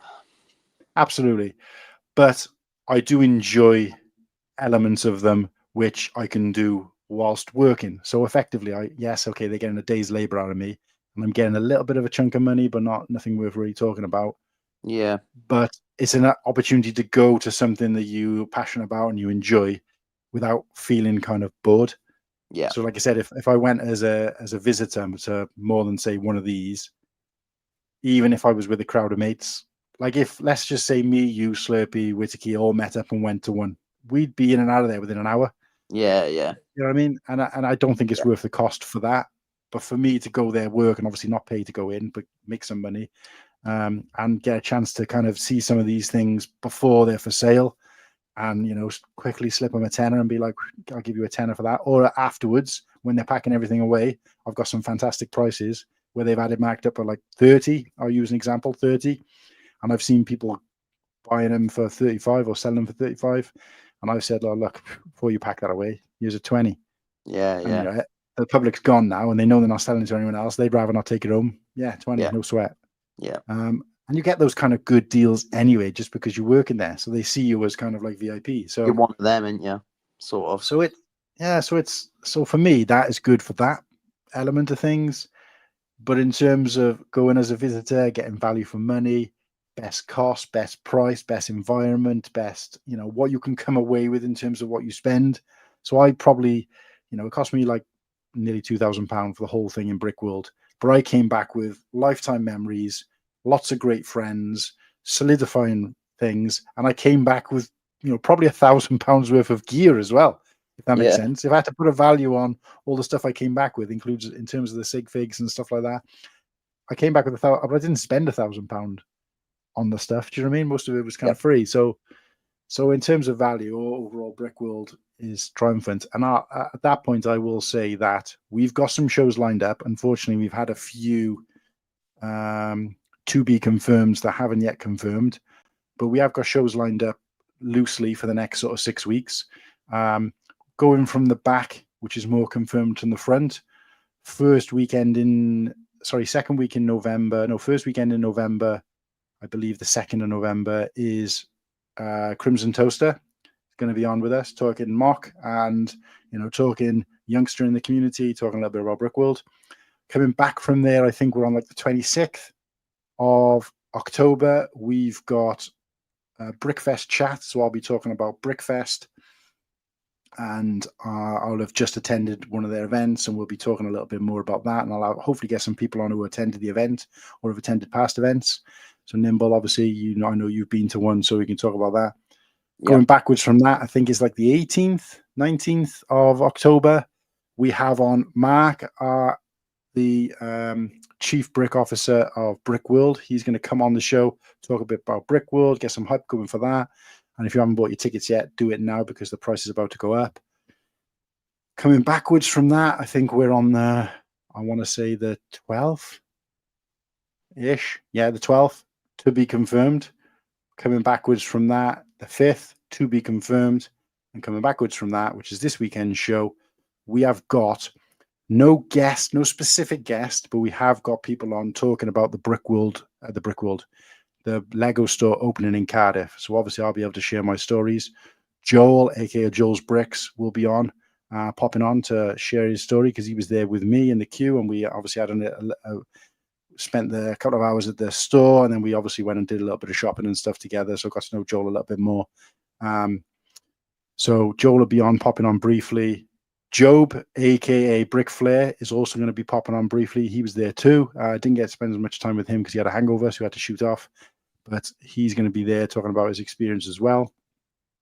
I've also asked on 2 other people who were at the store, although I didn't get a chance to really speak to them, but they've covered it in their own social media in the week since. And that will be a guy called Dinosaur. If he's confirmed to come on, he's going to try and come on. Dinosaur has got a massive following on TikTok and Instagram. I think he's like coming up to close to 1 million followers or 900,000 followers on TikTok. And he's on like 200K followers on Instagram. He doesn't specifically do anything in terms of like Lego, Star Wars, anything like that, but he's a Welsh lad and he does a lot of kind of comedy type stuff. But he was at a Lego store and he was like, quite a popular guy. It'd be nice to get him in on and get an outside point of view from outside the Lego community. And we've also got somebody on who is in the Lego community, but is a little bit more, he doesn't show his face so much. Joel pointed him out to me. I wouldn't have known who he was otherwise because I'm not even sure how Joel knows him because he never shows his face on stream. But he was there filming and vlogging. His name is Cut the Craggle. He's got like 22K on YouTube. Go and check out his YouTube channel. He does some in-depth coverage of different events and stuff like that. And obviously is a big Lego fanatic. So he's going to be popping on briefly as well. So we've got the next sort of 6 weeks loosely mapped out, and I'm going to try and pop out a 6-week calendar as soon as those 2 dates, 5th and 12th, are confirmed for you guys. At the moment, it's looking like Mavericks, aka Mavericks, and Andre, as in Dre. He's also, hopefully, fingers crossed, one of those guys are going to be popping on each of those weeks. And the week that Andre is on, if he can make it, we're going to be doing Lego stop motion episode. So Slurpee will be heading that up just to give myself a bit of a break of talking. So that's where we're up to, guys. That's what we got coming up. And if you're out there and you're watching and you've had an invite from me and you haven't replied, or you've liked it and you haven't replied, then guys, please. What are you doing? Yeah, I'd love to get you on the show, but I also appreciate that time is precious for a lot of people, and unfortunately Sunday isn't the greatest day for some people, particularly family people. But yeah, and if you're out there and you haven't been on the show and you'd like to come on the show, or we're having a show that's a bit more loose in terms of the topic, where we're getting multiple guests on and you'd like to come on and share experience, please reach out to me. The worst I'm going to say is no, and I'm no worse off, but I would like to try and get this. The worst you'll do is ask you to be a co-host. Absolutely, and then you're committed to listening to me for 4 hours once a week. So, but yeah, so just good night to everybody who's out there. Nimble, do you want to say any sort of closing or parting words? Well, thank everybody for for listening and watching. The chat's been on form tonight. You know, they've made it a lot easier for us. Kept us ticking over. So yeah, thanks everybody. And to you, Cool Han, it's just, it's nice to catch up. Streams are brilliant, aren't they? But when there's loads of people on, it's hard to get that one-to-one conversation. So it's been good to catch up, mates. It's been a while, but loved it, especially on a Friday night. Suits me down to a T. But yeah, I've really enjoyed myself. Everyone in the chat, hope you have a lovely weekend. I hope your eyes have been opened, or you've got a different sort of outlook, or maybe a different opinion on a convention after watching this show. Hopefully we've put a bit of food for thought into everybody's minds this Friday evening. But yeah, thanks everybody. Appreciate you as always. And the lovely words. There are. Yeah, I will say a quick shout out to Whittaky, who's just popped up in the chat. Whittaky, really missed you tonight, mate, and I apologise to everybody. I know it's not the normal stream, so don't expect the normal things, but we weren't as, or I wasn't as engaging or responsive to the chat as I would have liked to have been, and I do apologise for that. But again, this was more of an open forum chinwag for us in terms of us talking about something. And yeah, I don't like to ignore the chat, but I think it was probably less on the agenda this week as it would be in the usual show. But that's not to say that I want to get in the habit of forgetting the chat is there either. So I do appreciate you guys being patient and leaving some of your comments, having some of your comments kind of ignored for an hour. So I do apologize. But look, if you want to be more vocal, like you said, reach out. You can be on the show. I literally did put in the description on Instagram and in the description below for this. If you'd like to be on and share your thoughts on any of the below, let me know. And nobody said yes. So, yeah. So it was more of a one-to-one, I think, this time a lot. But Slurpee popped on for a bit. Whittaky, sorry we missed you tonight, mate. But did definitely miss you calling out the chat. But yeah, but I will echo Nimble's words and say thank you very much. Thanks for riding with us. And look, guys, if this is something you want us to do on a bit more of a regular occasion, I mean, look, I know that I was trying to start up a second show with Garrett, the Wallagon show. That's not off the table, but unfortunately, due to our timing and scheduling and personal issues and what have you, Wallagon unfortunately hasn't been able to flourish the way we would have liked it to. Again, not off the table, but I will say, if you guys want to see streams like this, would you prefer me to, because I've been trying to do extra streams. At one point I did like a couple of mini build streams in the week, just me and building. We've done discussion streams before like this. We've done debate streams. Let me know, guys, in the chat and in the comments. Do we want to see something like this more often? Do me and Nimble get together once a month to talk about some random conversation? That sounds Let good. me know. Let me know, and we can hash it out. And maybe next time I can be a bit more prepared. I think going once a week for any other kind of show at the moment might be a bit too much. But yeah. Even if we go, fortnightly or once a month, we just pick a random. That's what me and Garrett were doing basically. It was a build stream, and we'd pick a topic and just talk about it for an hour. And it could be something like, do you wear boxers or to bed or pajamas to bed or something really random, completely off the subject of Lego. I'm down, mate.